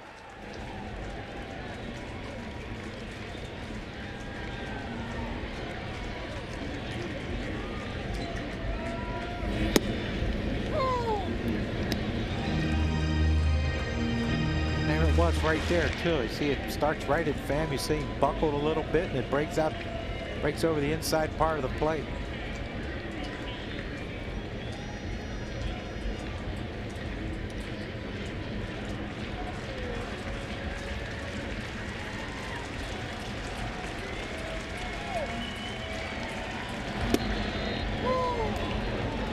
Yeah, you hear these guys talking about, you know, I don't care if the ball hits me. I don't worry.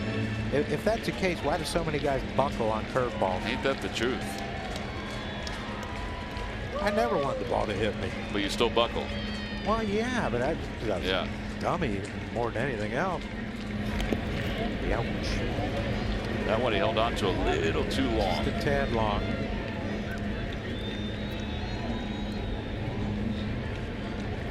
That man's had a good game behind the plate. Yes, he has.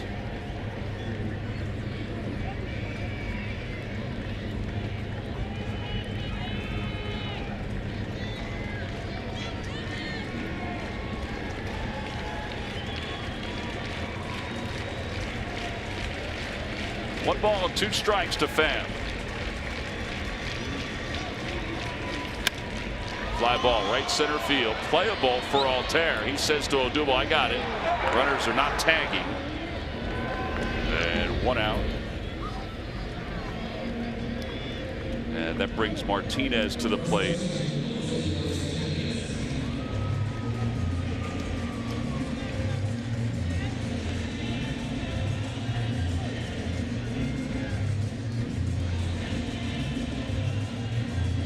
That's huge right there. Talking about the best hitter on this team. Ramos gave up back-to-back hits. Get Pham to fly out to right with no runners advancing. Keep the double play in order. 1 pitch away from wrapping this baby up. Getting us home at a decent hour. In the dirt, 1 ball and no strikes.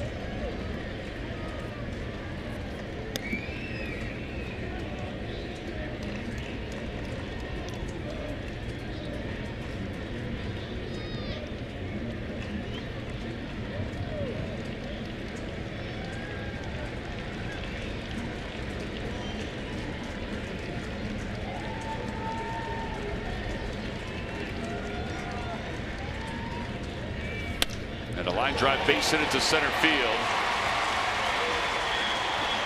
Will hold Martinez. And the bases are loaded for DeYoung. Martinez with his 3rd hit.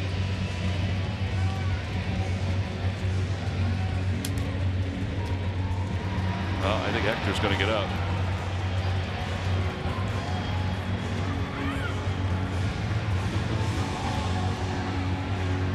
Got to get ready quickly. Rick Kranitz going to buy some time.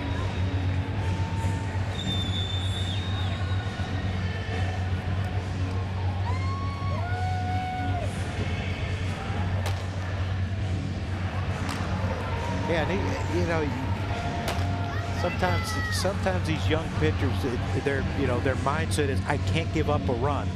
You know, but I'm sure they're reminding him, look, you can give up 1. Yes. You can give up 2. You can't give up 4. You know, and that's hard to get in because it's all, you know, these stat-oriented. You know, how do you get paid? Yeah. By putting up great numbers, right? You know, I think he gives up 2 runs here. He's had a bad outing. Well, no, if you're up 4, you didn't lose the game.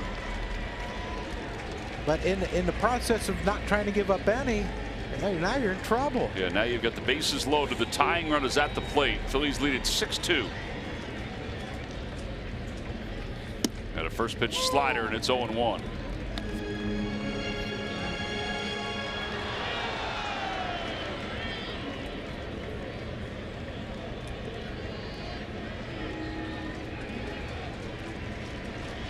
It's a little tense.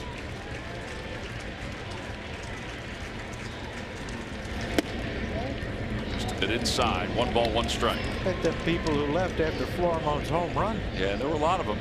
Trying to probably wishing they could get back in.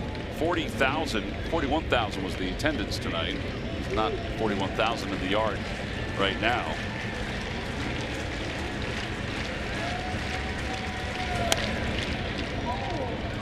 One slider after another.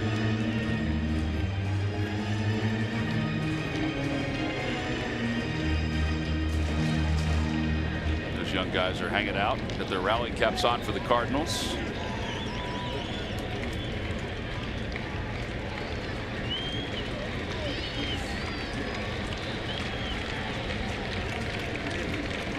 And now the 1-2 pitch coming.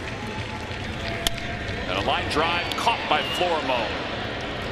And there are 2 outs here in the 9th inning.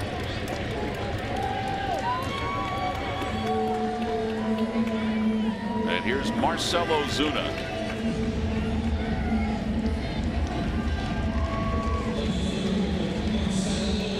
You think it's the same tact here, John? One slider after another? Yes. And you hope that Ozuna doesn't set on that one that starts at him and breaks over the inside, because sometimes it's a little elevated. Just the fact that it's coming at you that the guys buckle on. If he doesn't buckle,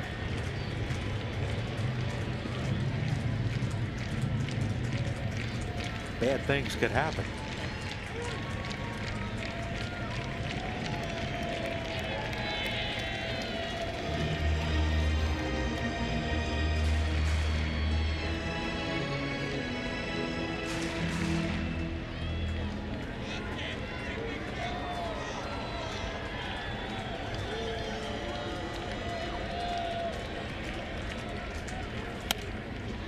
Throws the slider, and that's the one you're talking about right there. He just missed it. Just a slight bit of hesitation on Ozuna's part. See, just that little bit of hesitation caused him to foul that one off.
Two balls and 1 strike.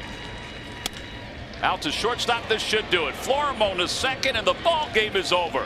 The Phillies have taken game 1 of this 4-game series with a 6-2 victory over the St. Louis Cardinals. And yes, it is time to exhale.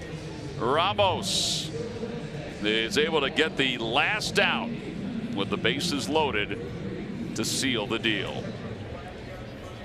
Well, a heck of a night for Vince Velasquez, who will get the win. He's now 4-4. But a nice night late for the Phillies.